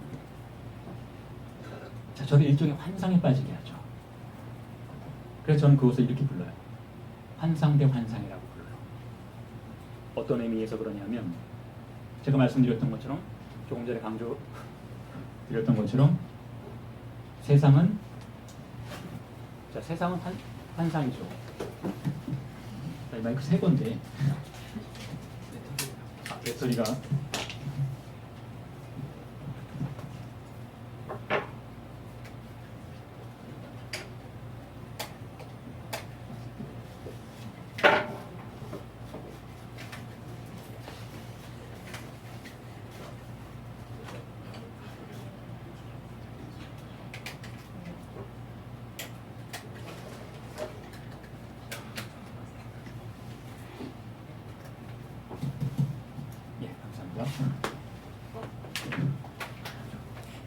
자, 지금 환상의 문제를 말씀드리고 있는데요. 네, 괜찮은 것 같죠? 제가 조금 올리겠습니다. 예, 훨씬 낫네요. 자, 환상의 문제를 말씀드리고 있는데, 제가 조금 전에 세계는 자신이 픽션인 것을 감추는 한도 내에서만 영향력을 발휘할 수 있다 라고 말씀을 드렸잖아요. 자, 이 이야기는 뭐 새로운 건 아닐 거예요. 이 세계는 허구예요, 여러분. 물론 이 세계가 허구라는 것은 이런 책상이나 이런 물컵이 없다라는 게 아니라, 즉 영화 매트릭스에 나오는 상황을 말씀드리는 것이 아니라, 이 세계에서 이러한 컵이나 이러한 책상이나 물질들보다 훨씬 더 강력한 힘을 발휘하는 신념들, 추상적 가치들, 그것이 모두 허구라는 거예요. 우리를 장악하고 지배하고 있는 그런 이데올로기들이 허구라는 것이죠. 누군가가 만들어낸 것이라는 거예요. 자, 그런데 그걸 환상이라고 부를 수가 있다면, 자, 그 환상은 조금 전에 여러분들이 말씀을 드렸던 것처럼 반복돼요. 매일매일 우리의 삶에서 반복돼요. 반복될 뿐만 아니라 그 환상의 일부가 되도록 만들어요. 그 픽션이라고 하는 하나의 허구적 소설 속의 등장인물이 되도록 만든다는 것인데요. 자, 그런데 자신만의 유속을 가지고 자신만의 템포를 가지고 일종의 글쓰기의 실천을 통해서 자신만의 공간을 확보해낼 수 있다면, 예를 들어서 저는 직업적으로 이 일을 하는 사람이니까 하루 종일 온종일 그것에 투자할 수 있겠지만, 그렇지 않고 다른 직업을 가지고 계신 분들이라면 하루에 1시간만이라도, 길면 2시간, 좀 피곤하실지라도 조금만 노력하면 3시간 정도 투자하실 수 있다면, 그런 루틴을 발명해낼 수가 있다면, 자, 그 루틴 속에서는 다른 환상이 생겨나기 시작한다는 거예요. 어떤 환상일까요? 또 다른 픽션입니다. 어떤 픽션인가 하면, 제가 예를 들어 드릴게요. 자, 바리새인들에게는 바리새인들의 픽션이 있었어요. 그걸 구약이라고 불러요. 그런데 사도들에게는, 예수를 따라 나섰던 사도들에게는 사도들의 픽션이 있었어요. 그 두 개의 픽션은 격렬하게 충돌하는 픽션들인 거예요. 바리새인들의 픽션에 거부하기 위해서 사도들은 매일 예배를 보는 거예요. 매일 예수의 말을, 복음을 반복하고 해석하고 분석하는 거예요. 전사하는 것이고. 자, 이런 루틴이 반복되면, 즉 예수가 죽은 뒤에도 그러한 루틴이 반복됐던 것이잖아요. 동굴 속에서, 사막에서. 그러면 이들의 픽션이 이전의 픽션을 압도하기 시작하죠. 물론 소수였어요. 소수였지만 세상을 지배하는 픽션의 지배되지 않을 만큼 충분히 강력한 것으로 성장하게 된다는 것이죠. 제가 거창하게 기독교인 다니면서 지금 바리새인과 예수의 이야기를 하고는 있지만 글쓰기가 똑같다는 거예요. 저도 저 자신만의 픽션이 있어요. 저 자신만의 개념들이 있고 제가 여러분들에게 이런 강의를 할 때 하나 둘씩 전개시켜드리는 던져드리는 개념들이라는 것이 있어요. 자, 그것들이 저에게 픽션을 구성하고 그 픽션에 의존해서 저는 그날을 살아가는 거예요. 그날을 견뎌가는 것이죠. 그 우울을 견뎌가는 것이죠.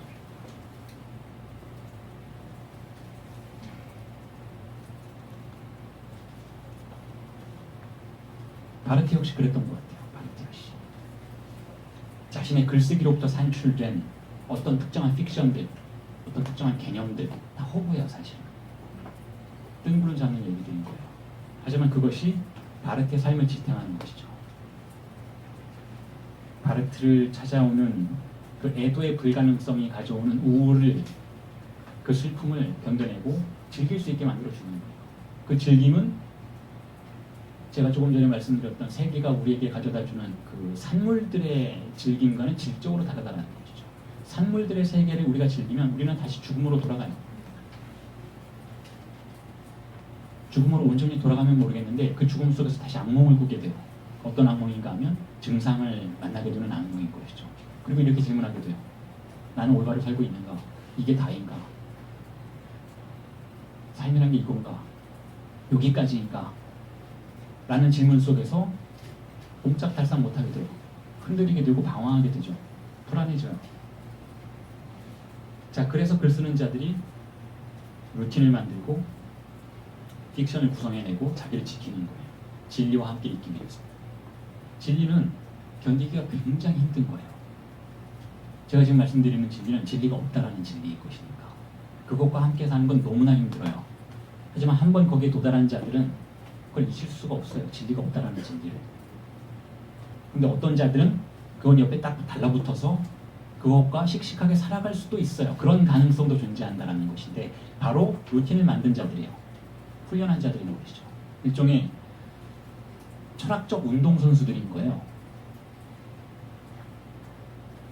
마치 운동하듯이 게임하듯이 스포츠하듯이 자신의 존재를 다루는 자들인 것이죠. 그래서 사유의 근육을 키우는 자들인 것이죠. 그게 글쓰기가 우리에게 가져다주는 최고의 선물이라고 저는 생각해요. 그래서 저는 그것을 나쁜 습관의 습득이라고 생각해요. 나쁜 습관의 습득.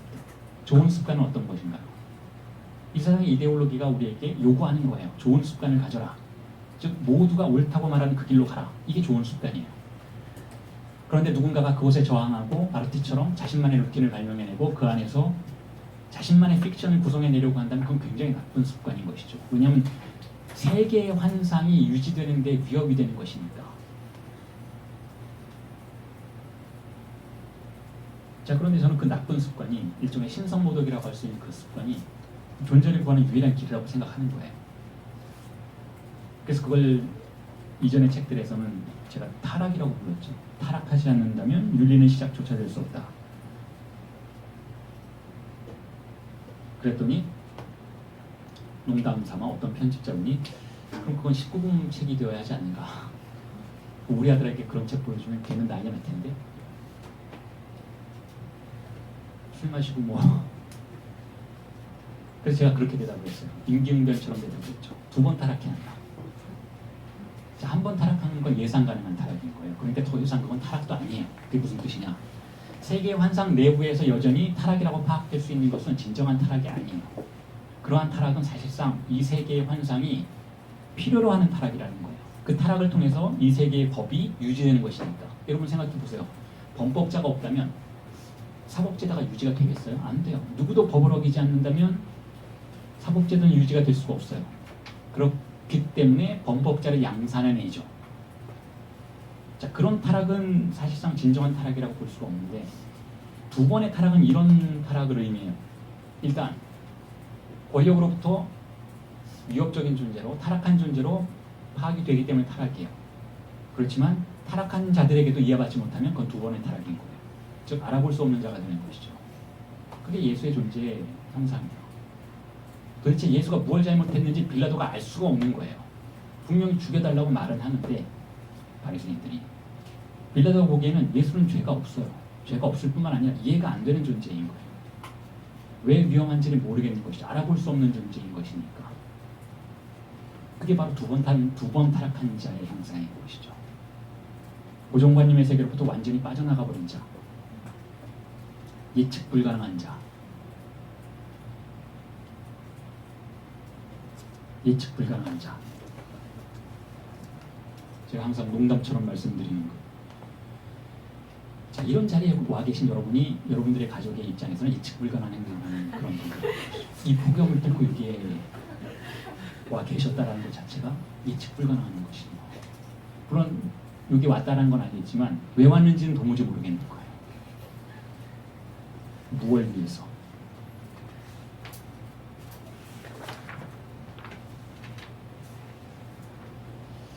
자, 이제 제 이야기는 이 정도로 접고, 자, 세 번째 이야기를 말씀드릴게요.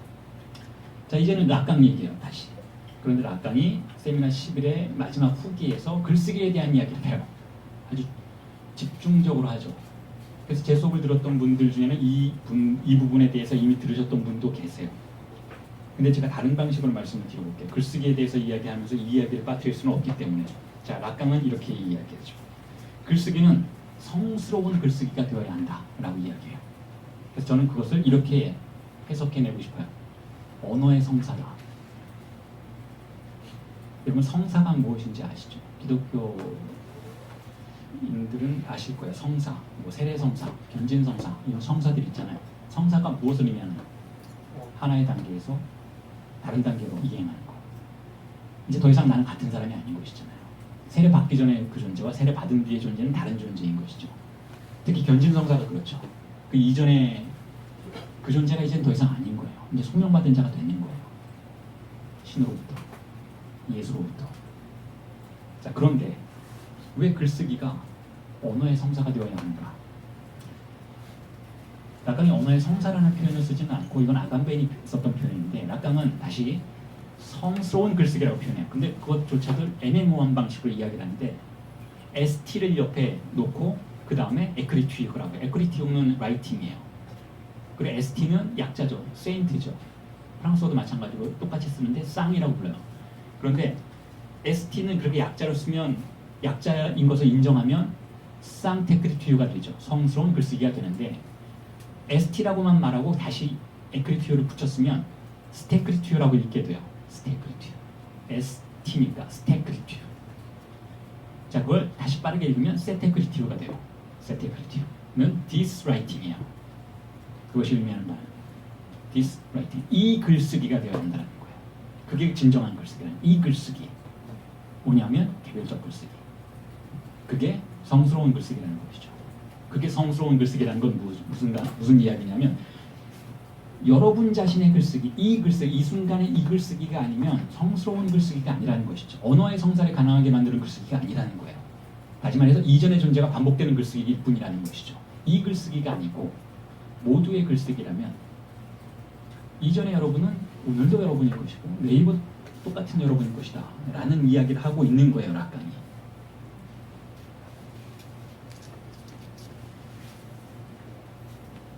아간벤이 그렇게 이야기를 하죠. 로마인들에게 보내는 편지, 남겨진 시간이라는 텍스트. 사도 바울을 분석하는 그 아간벤의 텍스트에서 아간벤이 소명에 대해서 이야기해요. 클레시스에 대해서 이야기해요. 소명받은 자는 어떻게 살아야 하는가? 소명받은 자는 변화한 자예요. 소명받기 이전과 소명받은 이후의 삶이 같으면 소명받은 자가 아니라는 것이죠. 변화하는 자는 어떻게 살아야 하는가? 조금 건너뛰어서 제가 저 나름으로 간단하게 분석을 해드리자면, 마치 무엇인 듯 살지 않는 자라는 거예요. 그게 소명받은 자의 조건이라는 것이죠. 마치 무엇인 듯은 어떤 삶인가 하면, 현실을 지배하고 있는 이데올로기가 우리에게 부여하는 조건을 그대로 수용하는 자들이 사는 방식이에요. 그게 마치 무엇인 듯 사는 거예요. 그게 무슨 뜻인가 하면, 제가 말씀드렸잖아요. 현실은 허구다. 현실은 픽션이에요. 근데 우리는 그 픽션 안에 들어가서 주인공처럼 살아가요. 마치 남자인 듯, 마치 여자인 듯, 마치 시민인 듯, 마치 한국인인 듯 난민들을 대하죠. 마치 자신은 난민이 아니었던 듯, 마치 아버지인 듯, 마치 딸인 듯. 자, 이게 우리가 세상을 살아가는 방식인데, 이렇게 말씀을 드리면 그럼 그 이전에 존재가 있는가? 자, 그건 없어요. 자, 우리가 마치 뭐뭐인 듯 사는 것이라고 해서 그 전에 우리가 다른 삶의 형태를 갖고 있는 건 아니에요. 그게 문제인 거예요. 돌아갈 자리가 없어요. 우리는 그걸 영원히 상실했어요. 그걸 영원한 상실이라고 불러요. 그 자리는 없어요. 기독교에서는 그걸 신라권이라고 하죠. 우리가 돌아갈 자리가 지금 이 자리에는 없는 거예요. 영원한 상실이기 때문에. 자, 그렇기 때문에 마치 무엇인 듯의 삶은 우리가 이 세상을 살아가는 조건이에요. 자, 그런데 소명받은 자는 자, 그로부터 빠져나와야 한다는 거예요. 그로부터. 그걸 질문해야 한다는 것이죠. 제가 조금 전에 말씀드렸던 것처럼 소크라테스처럼 그 마치 무엇인 듯의 질서들을 캐묻고 질문하고 무너뜨리고 공격하는 삶만이 진실하다라는 거예요. 그렇지 않으면 소명받은 자의 삶이 아니라는 거예요. 그렇지 않으면 진실한 삶이 아니라는 것인데, 자, 그런데 우리는 어떻게 그렇게 할 수 있는가 하면 글쓰기를 통해서 그렇게 할 수 있다는 거예요. 자, 그렇다면 진정으로 글을 쓰는 자만이, 책을 출판하는 자만이 글을 쓸 수 있게 되는가? 그렇지는 않다는 거예요. 마치 뭐뭐이신 듯 살지 않으려고 하는 모든 자가 글 쓰는 자라는 거예요. 왜냐하면 우리는 이미 소설 속의 주인공이니까, 픽션 속의 주인공이기 때문에 이미 우리는 글을 쓰고 있어요. 우리가 사유하는 순간 글쓰기가 작동해요. 문제는 타자가 글을 쓰고 있다는 것이 문제인 것이고, 우리가 미래를 꿈꾸는 순간 그 꿈이라는 픽션 속에 등장하는 주인공은 우리 자신이지만 그것을 실제로 쓰고 있는 작가는 타자인 거예요. 나는 내년에 대학에 가고 싶어. 나는 내년에 가족을 구성하고 싶어. 나는 10년 뒤에 어떻게 취직해서 어떤 성공을 하고 싶어 하는 모든 종류의 꿈에 관련된, 미래에 관련된 담론들은 타자에 의해서 작성되는 픽션이라는 것이죠. 그래서 그 픽션은 이미 글쓰기예요. 그리고 그 픽션에 저항하는 자는, 그 픽션을 교정하려는 자는, 즉 이전과의 다른 삶을 꿈꾸는 자는 이미 공백이라는 형태를 통해서 글을 쓰고 있는 자라는 것이죠.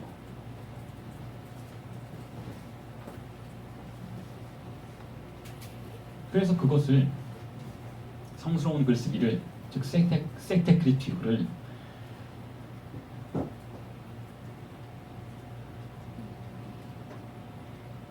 다름의 가치를 증명해내는 글쓰기라고 볼 수 있을 것 같아요. 절대적 차이를 드러내는 글쓰기. 자, 모두가 보편성 속에서 살아가요. 그렇기 때문에 우리는 소통할 수 있는 것이니까. 자, 그럼에도 불구하고 바로 그 어떤 특수한 유형의 글쓰기나 사유의 방법, 말하기의 방법은 우리를 그러한 보편자의 왕국으로부터 빠져나가서 차이를 생산해내는 가능성으로 데려간다는 것이죠. 그게 언어의 성사가 우리에게 가져다주는 사건이라는 거예요. 사건으로서의 글쓰기라는 것이죠. 그렇게 해서 우리가 성공만 할 수 있다면 그 이후의 삶은, 자, 이런 삶이 돼요. 락강의 표현에 의하자면 번역 불가능한 어떤 것이 돼요. 자, 번역도 글쓰기 한 유형인 것이잖아요. 그런데 어떤 특정한 유형의 루틴을 구성해내고 그 유형 속에서 특정한 템포를 경험해내고 그로부터 어떤 종류의 생산물을 우리가 획득할 수 있다면, 여기서의 생산물들은 작품일 수도 있고 텍스트로서의 작품일 수도 있고 사유일 수도 있어요. 어떤 종류의 생각일 수도 있고 어떤 종류의 말투일 수도 있는데, 자, 그러한 말투 속에서 우리가 무언가를 생산해낼 수 있다면, 자, 이건 번역 불가능한 삶의 시작이에요. 번역자가 번역할 수 없는 언어가 되는 것, 일종의 방언이 되는 것이죠. 그래서 락강이 그 세미나에서 성스러운 글쓰기에 덧붙여서, 자, 이런 걸 이야기하죠. 비정서법으로 글쓰기를 할 줄 알아야 한다는 거예요. 비정서법으로. 제가 조금 전에 말씀드렸잖아요. 제가 편집자하고의 관계를 말씀드렸잖아요. 제가 국어에, 제가 고등학교 때 공부를 굉장히 못해서 그때 습관이 남아있어서 국어에 꼭 필요한 조건들을 누락시킬 때가 있어요. 자, 이렇게 하면 한국말을 이렇게 안 쓰는데 뭐 이런 때가 있어요. 제가 많이 듣는 얘기예요.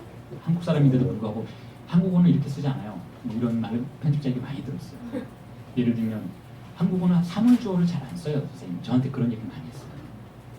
사람을 주어로 쓰지 사물을 주어로 쓰진 않아요. 이런 말도 많이 들었고, 그리고 이런 건 번역체예요. 선생님 뭐 이런 얘기도 많이 들었어요. 근데 그건 뭐 제가 한 번역체 글을 많이 읽었기 때문에 그랬던 것 같기도 하고, 중고등학교 때. 그리고 심지어는 제가 한글 오피스에 대해서 그냥 허투루 말씀드린 게 아니라 도움을 많이 받고 있어요. 철자법을 자꾸 까먹어요. 그걸 프랑스어로 옥토그라피라고 불러요. 옥토그라피, 철자법. 정서법이라고 부르는 것이죠. 철자법을 잘 맞춰서 쓰는 것. 락강은 이렇게 얘기해요. 성스러운 글쓰기는 맞춤법이 틀리는 글쓰기라는 거예요. 성스러운 글쓰기는 비정서법, 즉 아녹토그라피의 글쓰기라는 것이죠. 이게 무슨 뜻인가 하면, 자, 정서법은 아버지의 지배를 받는 글쓰기라는 것이죠. 즉 보편적 질서의 지배를 받는 글쓰기라는 거예요. 자, 그런데 그 글쓰기는 우리를 어디로 데려가는가? 유한성의 장소로 데려가요. 자, 보편적 질서가 지배하는 글쓰기는 우리의 욕망을 유한한 방식으로, 즉 모두가 믿고 따르는 방식으로 길들이게 만드는 글쓰기라는 것이죠. 그래서 락강은 오히려 비정서법을 사용하는 것이 도움이 된다. 그리고 한번 처음에는 어렵지만 한번 사용하기 시작하면 잘 되나갈 것이다. 이렇게 표현을 해요. 이렇게 표현을 해요. 물론 락강이 지금 이 말을 할 때에는 정신분석을 염두에 두는 거예요. 왜냐하면 정신분석이 실제로 일종의 글쓰기의 형태를 띠고 있으니까. 정신분석에서 여러분들이 알고 있는 그 자유현상법 자체가 문법에 맞지 않게 말을 하는 거예요. 서사가 앞뒤가 맞지 않게, 왜냐하면 서사를 앞뒤를 맞추기 시작하면 의식적인 개입을 해야만 하는 것이니까. 그래서 의식적인 개입을 보다 느슨하게 만들기 위해서 자유현상을 요구를 하죠. 자, 그렇게 함으로써 비정서법이 진리에 접근하는 데 오히려 더 효과적이다 라고 락강은 주장을 하고 있는데, 이건 단지 정신분석에만 관여되는 문제는 아니라는 거예요. 자, 제가 조금 전에 말씀드렸던 것처럼 글 쓰는 자는 정서법에 배양하는 자라는 거예요. 정서법이라는 자, 우리 모두가 맞다고 믿는 글쓰기의 방식에 저항하는 자라는 것이, 그게 일상생활의 영역이건 아니면 실제로 작가의 영역이건 똑같은 패러다임 속에 작동한다는 거예요. 모두가 글을 그렇게 쓰는 것이 맞다라고 자신의 소설을 쓰는 사람, 모두가 그렇게 살아가는 것이 맞다라고 하는 방식으로 자신의 삶을 살아가는 사람, 모두 그들과는 진리의 소명은 함께 있지 않다는 거예요. 모두가 맞다라고 하는 것의 배후의 권력을 확인하고 그로부터 빠져나가려고 결단을 내리는 자가 진리의 소명과 함께 있는 자라는 거예요.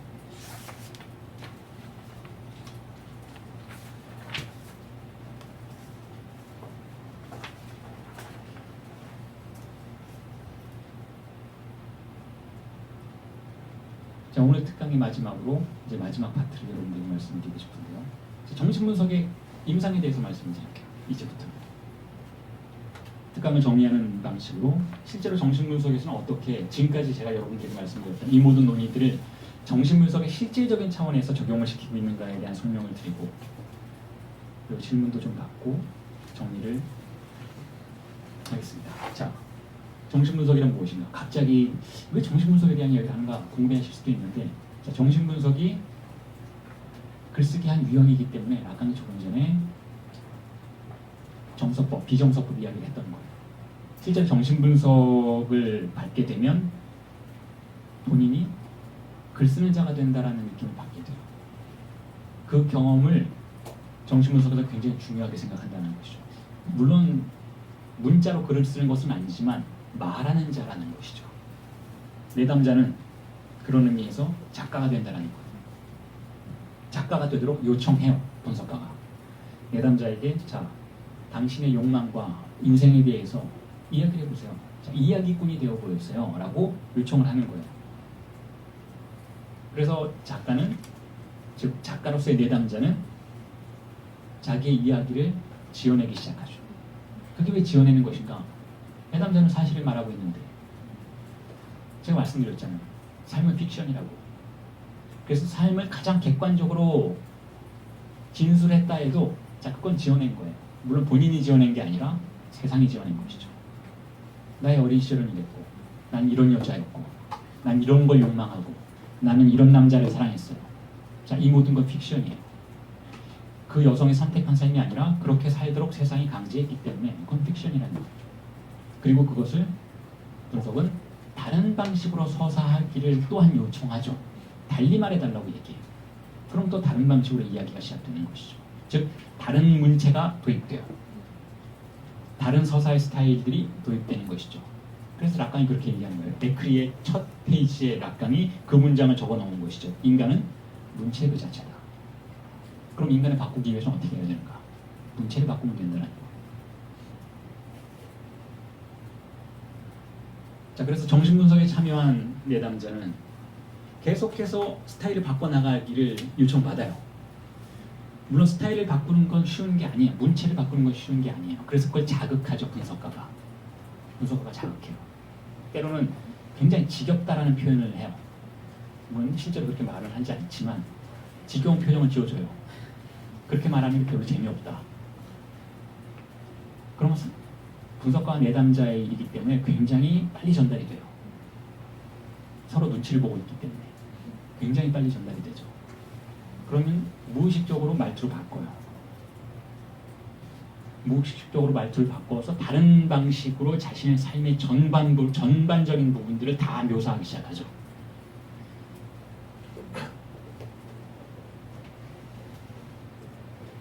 자, 그런데 여기서 첫 번째로 분석가가 내담자에게 가져다 줄 수 있는 일종의 선물이라고 할 수 있는 상황은 무엇인가 하면, 자, 이런 상황이에요. 이런 상황에 도달하면 절반은 성공한 거예요. 어떤 상황이냐면 단 한 번도 자신의 인생에서 단 한 번도 이런 식으로 나의 삶을, 이런 말투로 나의 삶을 이야기해 본 적은 없었다라는 느낌을 갖게 되면 절반은 성공한 거예요. 분석은. 자, 그걸 유도해내기 위해서 굉장히 많은 노력을 기울여요. 자신의 인생에 대해서 전혀 다른 말투로, 굉장히 낯선 말투로 말하는 단계까지 도달하게 되면, 즉 문체가 발명되고 있는 거예요. 문체가 이전까지 내담자를 사로잡고 있었던 문체의 변화가 도래하는 것이죠. 자, 정신분석에서는 그러한 상황을 단 한 번도 말해보지 않은 말투로 이야기하게 되는 상황이라고 부르지만, 문학에서는 이러한 상황을 뭐라고 부르냐? 그는 작가가 되는 거예요. 작가가. 새롭게 세상을, 새롭게 자기 자신을 말할 수 있게 되었다면 이미 작가인 거예요.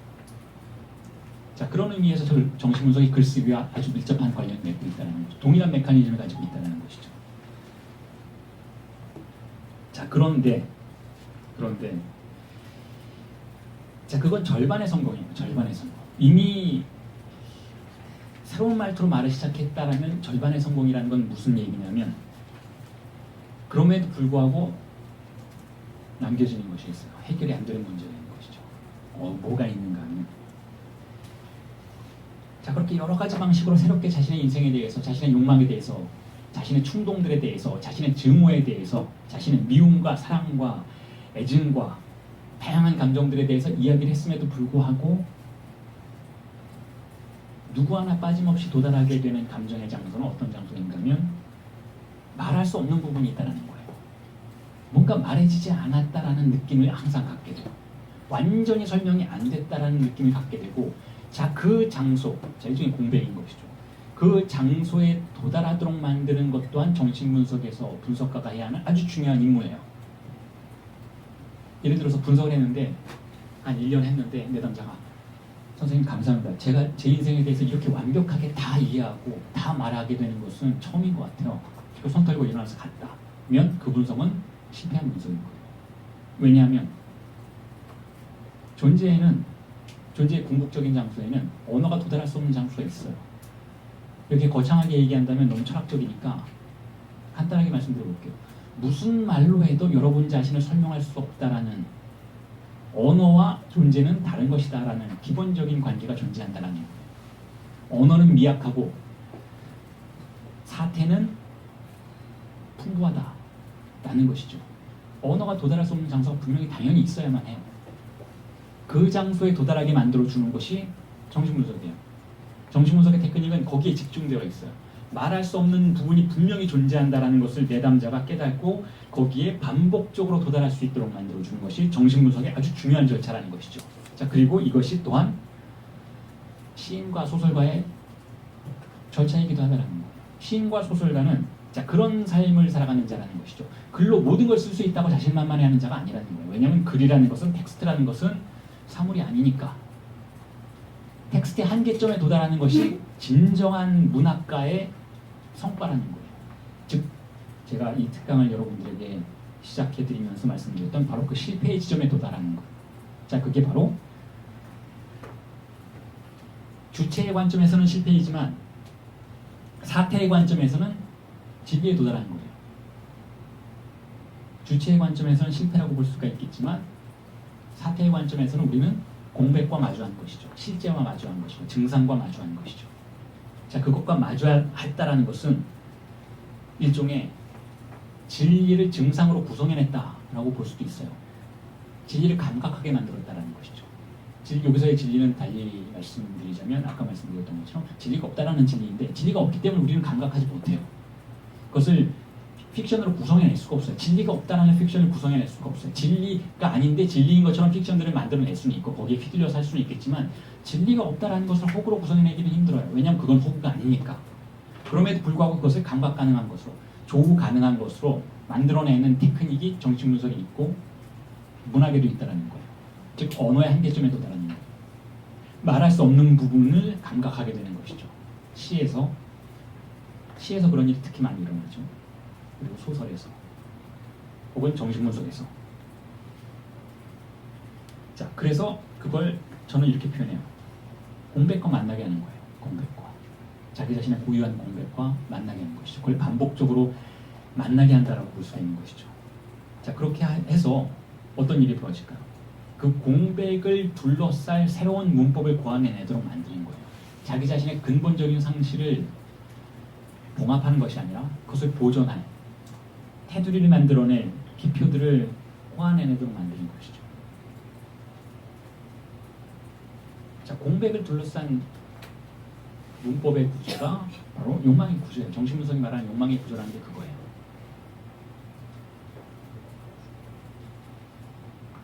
그래서 정신분석이, 약강의 정신분석이 환상을 횡단한다라는 표현을 하는데 정신분석의 끝에는, 자, 임상의 끝에서는 환상을 횡단해야 한다라고 말하는데 이 환상의 횡단이라는 표현이 바로 공백을 둘러싸고 있는 테두리를 횡단한다는 뜻이에요. 즉 공백과 마주하게 되는 마지막 장소에서 우리를 가로막는 것이 바로 공백을 감싸고 있는 환상이라는 것이죠. 그런데 이 공백을 감싸고 있는 환상은 원래는 타자에 의해서 심겨진 문장들이에요. 타자가 우리에게 남긴 흔적으로서 일종의 찌꺼기로서의 문장들, 기표들이 공백을 둘러싸고 있는 것이죠. 그래서 공백이 보이지 않고 환상만 보이는 거예요. 그 너머가 보이지 않게 되는 것인데 그것을 횡단한다라는 것이 그 자체로 공백과 조우하게 만든다는 뜻인 것이고, 자, 그 다음엔 어떻게 되는가? 공백을 둘러쌀, 자, 공백을 풀어놓으면 안 되는 것이니까 공백을 풀어놓으면 공백이 이리저리 방황해 다니면서 우리를 위협하게 될 것이니까 공백을 어쨌든 보존하고 그것을 둘러쌀 새로운 기표들이 필요하다는 것이죠. 그걸 발명해내는 과정이 정신분석의 마지막 단계, 자신의 공백을, 즉 말로 할 수 없는 것을 봉합시키는 것이 아니라 말로 할 수 없는 것을 남겨놓고 또한 그것을 보존할 수 있도록 그것을 테두리치는 기표들을 발명해내는 것, 즉 시적인 언어를 발명해내는 것, 시 정신분석의 마지막 과정이라는 것이죠.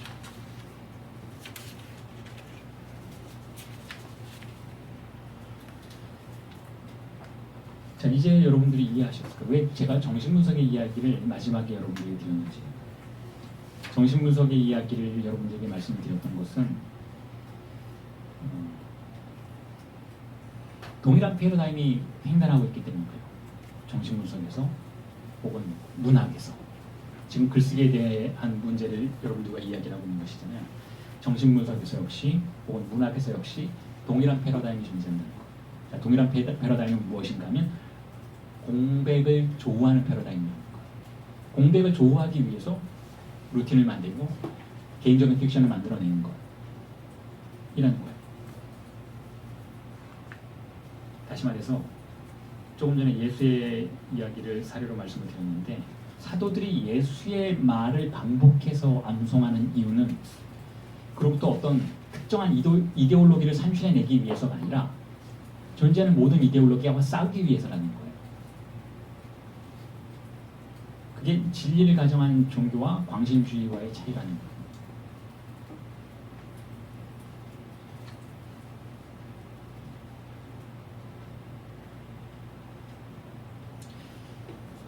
자, 그리고 마지막으로, 진짜로 마지막으로 결론을 말씀드릴게요. 자, 이제까지는 글쓰기에 대해서 말씀드렸잖아요. 자, 이제 읽기에 대해서 말씀드리면서 오늘 강의를 특강을 정리를 해보고 싶은데요. 읽기. 자, 어떤 분들은 글을 쓰시지 않을 거예요. 물론 제가 글을 쓰지 않는다 해도 우리는 글을 쓴다.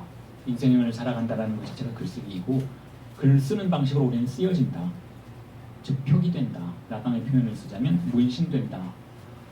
라고 말씀을 드릴 수가 있겠는데, 그럼에도 불구하고 나는 글을 쓰지 않는다. 나는 읽기만 할 뿐이다. 자, 그런데 어떤 의미에서는 그렇게 읽기만 한다라고 말하고 주장하는 주체들에게도 글쓰기의 패러다임 그대로 적용될 수 있다고 생각해요. 자, 읽기에 대해서 말씀을 드리면서 정리를 해볼게요. 읽기.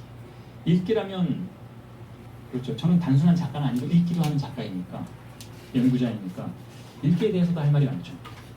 특히 여러분들이 앉아 계신 이 자리가 말과 아카데미 내에 있는 라강 칼리지인데, 한국 라강 칼리지. 한국 라강 칼리지에서 무슨 일을 하는가 하면 라강의 텍스트를 읽는 거예요.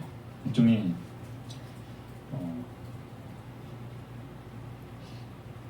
제 수업을 듣고 저에게 분석을 받는 어떤 분이 그런 농담 같은 말씀을 하시더라고요. 자기 지인이 자기 보고 무슨 사이비 종교에 들어갔느냐 라고 말씀을 하시더라는 거예요. 일주일에 2번씩 어디 가서 안 오고 사람이 변하고,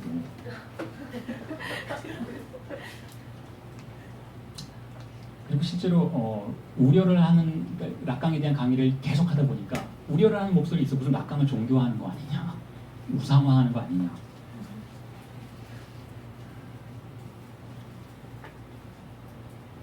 그렇죠. 뭐 그런 특성을 느낄 수도 있다고 생각해요. 그 픽션에 대항하기 위해서는 픽션밖에는 선택 여지가 없는 것이니까. 자, 그런데 자, 락강을 읽는다라는 것. 자, 우리가 하는 일이, 제가 하는 일이 락강 읽는 거예요. 제가 아주 오래전부터 해왔고 지금도 하고 있고 강해서를 쓰는 방식으로 실천하고 있는 것은 락강의 텍스트 원전을 읽고 그걸 분석해내는 거예요. 일종의 중세 성서 해석학자들이 하던 일을 그대로 하는 것이라고 보시면 되는 거죠. 자, 그러한 삶을 살고 있어요. 저도 제가 그러한 인생을 살게 될 줄 몰랐어요. 예전에 눈이 이렇게 나빠질 줄도 몰랐어요.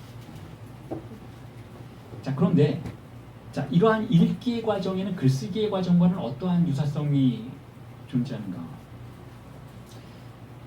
여러분들 중에서도 책을 많이 읽으시는 분들이 계실 거예요. 결국 책이 우리에게 가져다주는 선물은 무엇인가? 자, 이걸 여러분들에게 말씀을 드리고, 혹은 어떤 책을 읽어야 하는가, 혹은 책을 어떤 방식으로 읽어야 하는가에 대한 이야기를 말씀을 드리고 특강을 정리를 해볼게요. 자, 이 말씀은 과거에 제가 했던 또 다른 세미나에서 말씀드렸던 결론과 굉장히 유사해요. 대부분의 특강은 제가 이러한 방식으로 마무리를 짓고는 하는데, 지난번 미디어에 관련된 세미나를 들으셨던 분들은 자, 상형 문자에 대한 이야기를 기억하실 거예요. 상형 문자. 상형 문자를 대하듯이 사실상 락강의 텍스트를 대한다라는 게 저희 입장이에요. 상형 문자를 대하듯이. 혹은 락강뿐만 아니라 자, 모든 종류의 텍스트를 가장 진실하게 읽는 방식은 상형 문자를 대하듯이 읽는 방식이다라고 저는 생각하고, 실제로 락강은 그런 이야기를 하죠. 그런데 무슨 텍스트는 다 되는 건 아니라고 생각해요.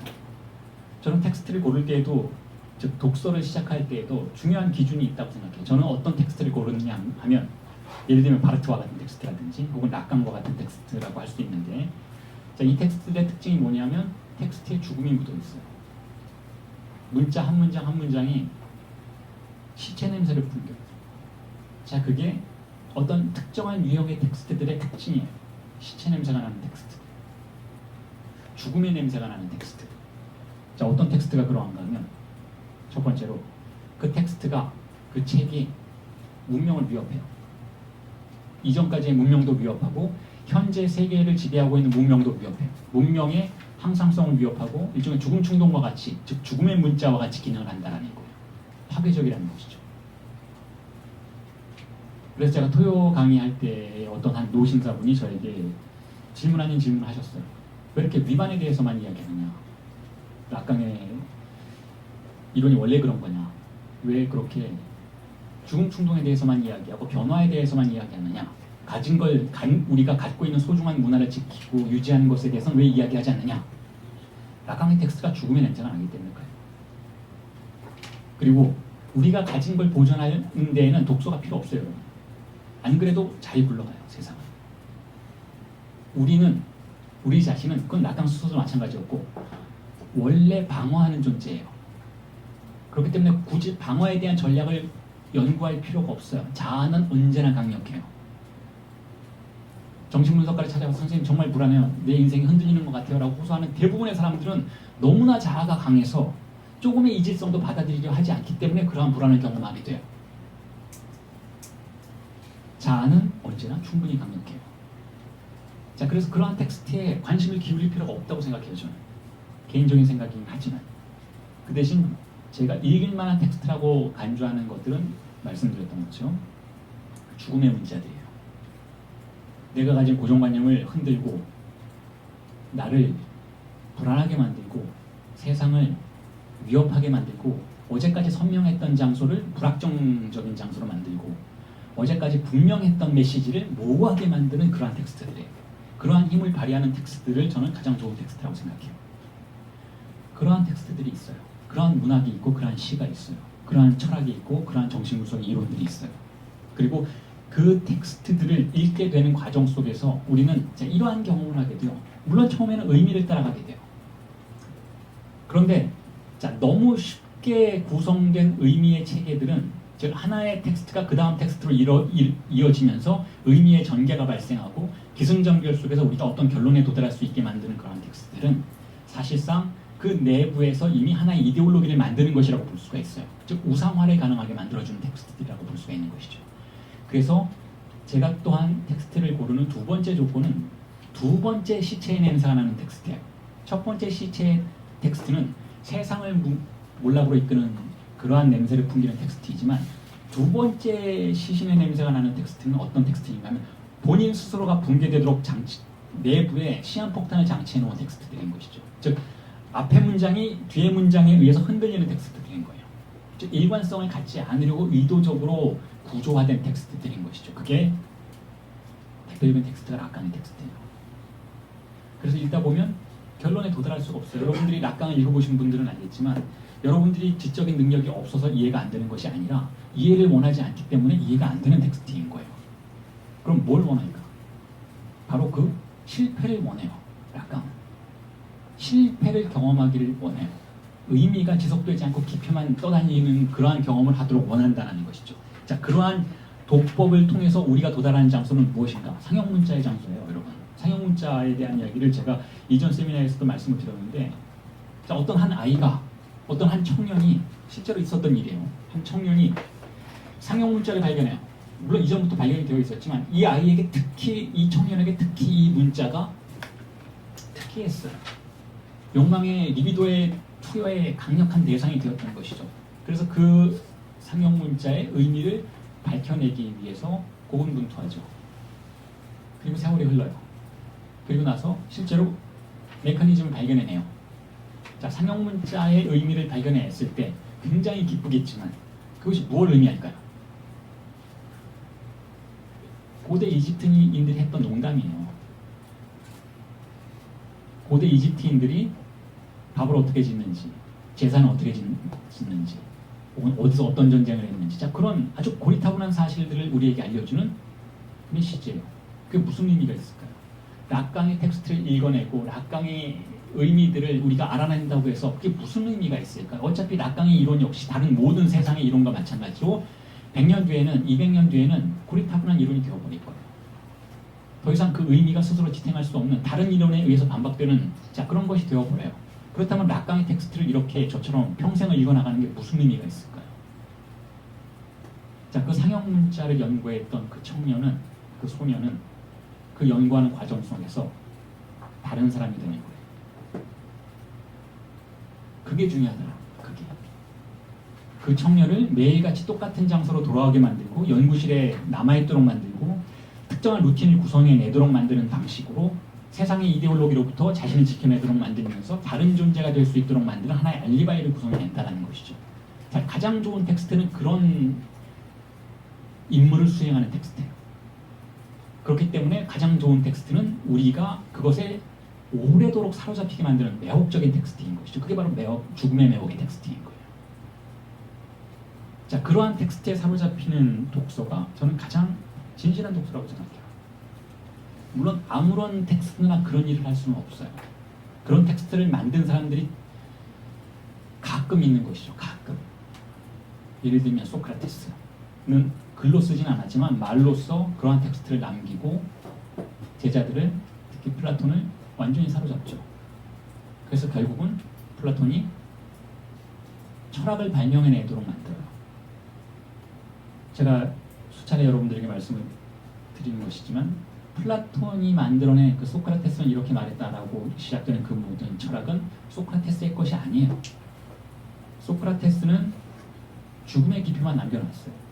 아테네의 지식을 몰락으로 이끄는 죽음의 기표들만 남겨놓고 그 죽음의 기표들을, 그 시체의 냄새를 탐닉하면서 플라톤이 새로움을 만들어낸 것이죠. 아테네의 고정관념에 저항할 수 있도록 죽음의 기표를 사용했던 것이죠. 락강도 마찬가지라는 거예요. 제가 지금 올해 락강 칼리지를 만들고 주내원들 꽤 많은 분들이 등록을 하시고 저와 함께 공부를 시작하신 분들이 계신데 그분들에게 제가 요청하는 건 바로 그거라는 것이죠.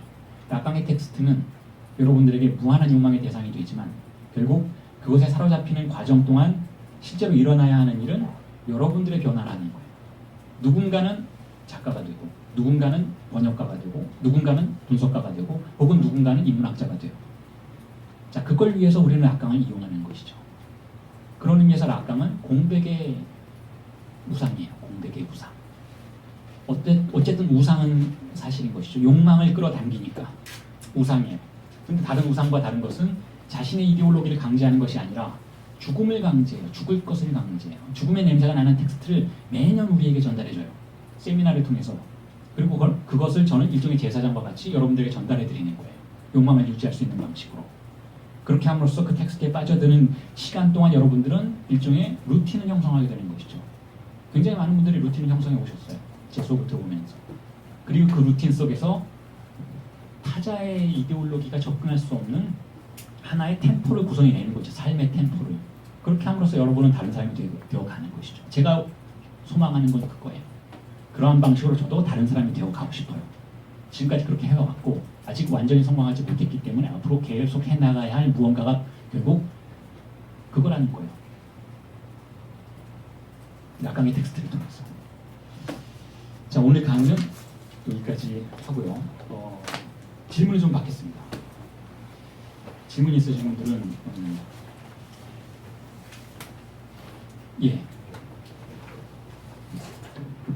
그러니까 이제 글쓰기의 영도에 도달한 이제 작가가 있다라고 했을 때 그 작가가 이제 다시 글쓰기를 시작했을 때 그것은 자기의 무의식적인 증상을 다시 반복하는 것인지 아니면 그 독자의 그 환상을 가로지르게 유도하는 어떻게 보면 분석가의 포지션인지 아니면 자기가 내담을 하는 것인지 다시 한번 그게 좀 정확하게 안 서서.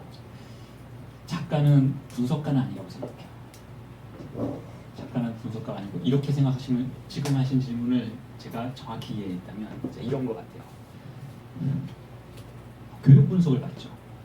교육 분석을 받은 자는 자, 교육 분석이라는 건 아주 쉽게 말씀드리면 이거예요. 일반 분석과 거의 똑같은데 좀 더 멀리 가는 거예요. 좀 더 멀리 간다는 건 공백과 더 많이 조우하게 만드는 것이죠. 즉 더 많은 환멸을 경험하고 환상을 남김없이 소멸시키는 때까지 반복하는 것인데 자, 그래서 교육 분석이 조금 더 오래 걸리는 것인데 그게 끝나면 교육 분석을 받은 자는 자, 여러 가지 방식으로 그것을 그 상태를 설명할 수 있겠지만 첫 번째로는 이렇게 할 수가 있어요. 우울증을 다룰 수도 있게 돼요. 자신의 우울을 다룰 수 있게 돼요. 우울과 함께 살 수 있게 돼요. 즉 환멸을 컨트롤할 수 있었으니까. 자, 그걸 지금까지 우리의 논점과 연결시켜서 다른 방식으로 묘사를 드리면 공백을 소유하게 되는 것이죠. 자, 자기는 공백을 경험했으니까, 즉 소크라테스의 공백을 플라톤이 가졌으니까 공백이 내 안에 있는 거예요. 자, 그 교육 분석을 받은 그 내담자는 이제 분석가가 될 것이잖아요. 자, 이 교육 분석을 받은 이 내담자의 힘은 뭐냐면 공백을 가지고 있기 때문에 이걸 줄 수 있다는 거예요. 이게 무엇인지 알고 있기 때문에 자신을 이제 다음으로 찾아온 또 다른 내담자에게 자신이 경험한 것을 반복할 수 있도록 유도할 수 있다는 것인데, 그것은 공백을 전달해 줄 수 있다는 뜻이기도 해요. 자, 그게 작가의 위상이라고 저는 생각해요. 작가는 자신이 어떻게 환멸에 접근했는지를 경험하고 작품 내부에 공백을 포함시켜요. 그리고 독자가 그 공백을 찾아내기를 원해요. 그래서 제가 약간 미술관의 이론들을 쓸 때 처음부터 그런 이야기를 했죠.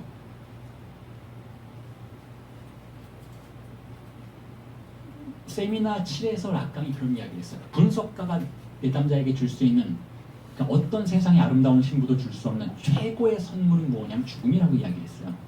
자, 그걸 제가 락강 미술관의 이론들에서는 이렇게 바꿔서 이야기를 했어요. 내가 이 책에서 독자들에게 원하는 것은, 자, 공백을 가져가는 것이다 라고 이야기를 했어요. 공백을 가져간다는 것은 결국 저 역시 제 책 속에 죽음의 냄새를 많이 여기저기에 묻혀놓으려고 시도를 했었다는 것이죠. 그리고 그것을 통해서 결국 그것을 읽는 독자의 고정관념이 몰락하기를 원했다는 것이죠. 즉 죽음을 경험하기를 원했다는 거예요. 그리고 나서 몰락한 뒤에, 자, 공백의 장소가 등장할 것이잖아요. 그 공백의 장소에서 이번에는 독자의 언어로 자기 자신의 문법으로 새롭게 시작할 수 있기를 기원한다라고 항상 책에 써요. 사실 2014년에 출간된 책에서만 그런 걸 쓴 것이 아니라 그 이후에도 항상 프롤로그, 에필로그에 똑같은 이야기를 썼어요. 다른 방식이긴 하지만. 자, 그런 것 같아요. 그런 것 같아요. 그런 의미에서 작가는 분석가이기보다는 분석을 받은 자이고, 분석을 받는 과정에서 획득한 죽음을 혹은 공백을 독자에게 양도하는 자, 즉 트라도하는 자인 것이죠. 트라도, 즉 트라두코, 번역, 불가능한 무엇을 전달하는 자인 것이죠. 즉 말로 접근할 수 없었던 무엇을, 암시만 될 수 있었던 무엇을 독자가 가져가기를, 자, 그걸 욕망하는 자라고 볼 수가 있죠.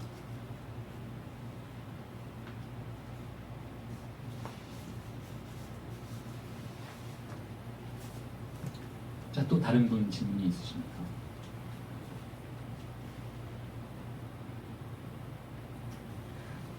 예, 질문해 주십시오. 근데 대부분의 사람들이 공백을 마주하고 싶어하지 않고 죽음 사이를 왔다 갔다 하고, 오히려 첫 번째 죽음의 삶을, 좀비로서의 삶을 즐기고 또 뭐 아큐 정전의 아큐처럼 정체승리법으로 세상을 잘 살아가고 있는 것에 대해서 어떻게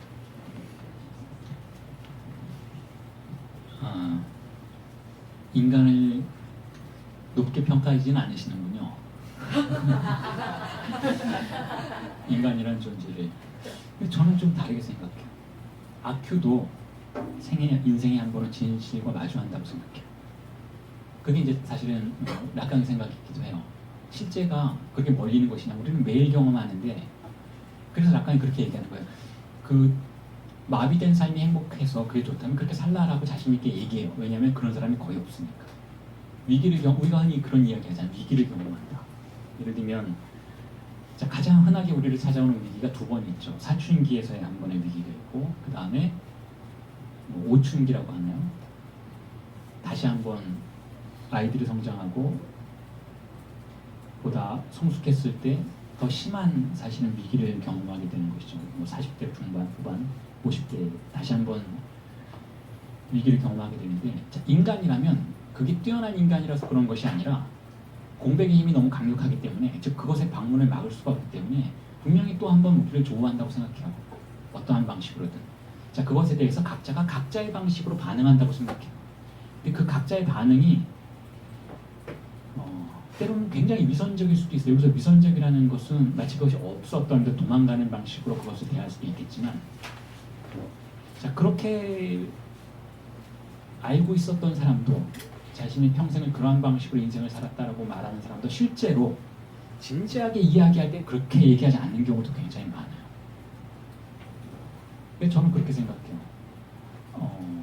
아큐도 공백과 자주 만났을 것이다라고 생각이 들어요. 그런데 정신분석이 거기에 수저를 하나 얻게 되는 것은 이러한 상황이죠. 그것이 공백이다라고 누가 말해주면 그때부터 상황이 달라지는 거예요. 누구든 공백의 방문을 받고 위기를 경험하게 되는데, 이게 위기가 아니라, 이게 유령의 방문이 아니라 진리의 방문이다라고 누가 확신 있게 신뢰를 가지고 말해주면, 그때 주체는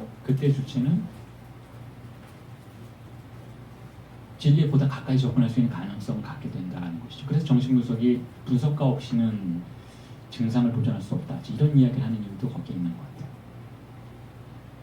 그리고 우리가 흔히 듣게 되는 것이잖아요. 뭐 사랑이 어떤 사람을 바꾸었다. 그 사랑은 꼭 남녀간의 사랑일 수도 있겠지만, 예를 들어서 자식을 낳게 되고 자식에 대한 사랑이 세상을 바라보는 시선을 바꾸었다라는 과정 속에서도 결국 어떤 종류의 성사가 이루어지는 거예요. 다른 존재가 된다는 것이죠. 혹은 꼭 사랑이 아니라 어떤 정치적인 현실 속에서, 예를 들면 오늘이 8.15잖아요. 광복절이잖아요. 그래서 위안부 할머니들에 대한 이야기도 최근에 굉장히 많이 나왔던 것인데, 자, 굉장히 고통스러운 일이지만 그분들에게도 아주 처참한 방식으로는 하지만 공백이 찾아온 거예요. 공백을 잠재하고 있었던 것이죠, 내부에. 근데 그것을 없애려고 했던 것이죠. 공백이란 무엇인가는, 지금 위안부 피해자 할머니들에게 공백이란 무엇인가면 세상이 허구라는 걸 알게 해주는 거예요. 세상이 날 지켜주지 않고 믿었던 모든 가치가 하루아침에 다 썩어 문드러질 수도 있고, 자신의 존재감과 세상의 현실성이 한순간에 파괴될 수도 있는 그런 경험을 하게 됨으로써 세상을 허무주의적으로 바라볼 수밖에 없게 되는 상황이 존재할 수도 있는데, 자, 그런데 그 할머니들이 어느 날, 물론 본인이 자발적으로 그랬던 경우도 있고, 본인이 자발적으로 그랬던 경우, 1990년대에 최초로 자기 자신이 위안부라는 것을 밝히고 일본을 고발하기 시작한 한 할머니는 분노 때문에 그렇게 했어요. 일본이 자신의 책임을 인정하지 않으려는 것을 보고 분노 때문에 자기가 위안부였다는 걸 최초로 밝힌 할머니라는데, 자, 그러한 할머니들이 그 공백과 마주하게 되면서 어떻게 다른 방식으로 변화해 가는지가 굉장히 드라마틱하게 우리에게 알려지고 있죠. 그 할머니들이 결국은 어떤 철학자보다 위대한 사상가가 돼요. 위대한 자들이 되는 거예요. 자, 그런데 그것은 일종의 사건처럼 우리를 찾아온다는 거예요.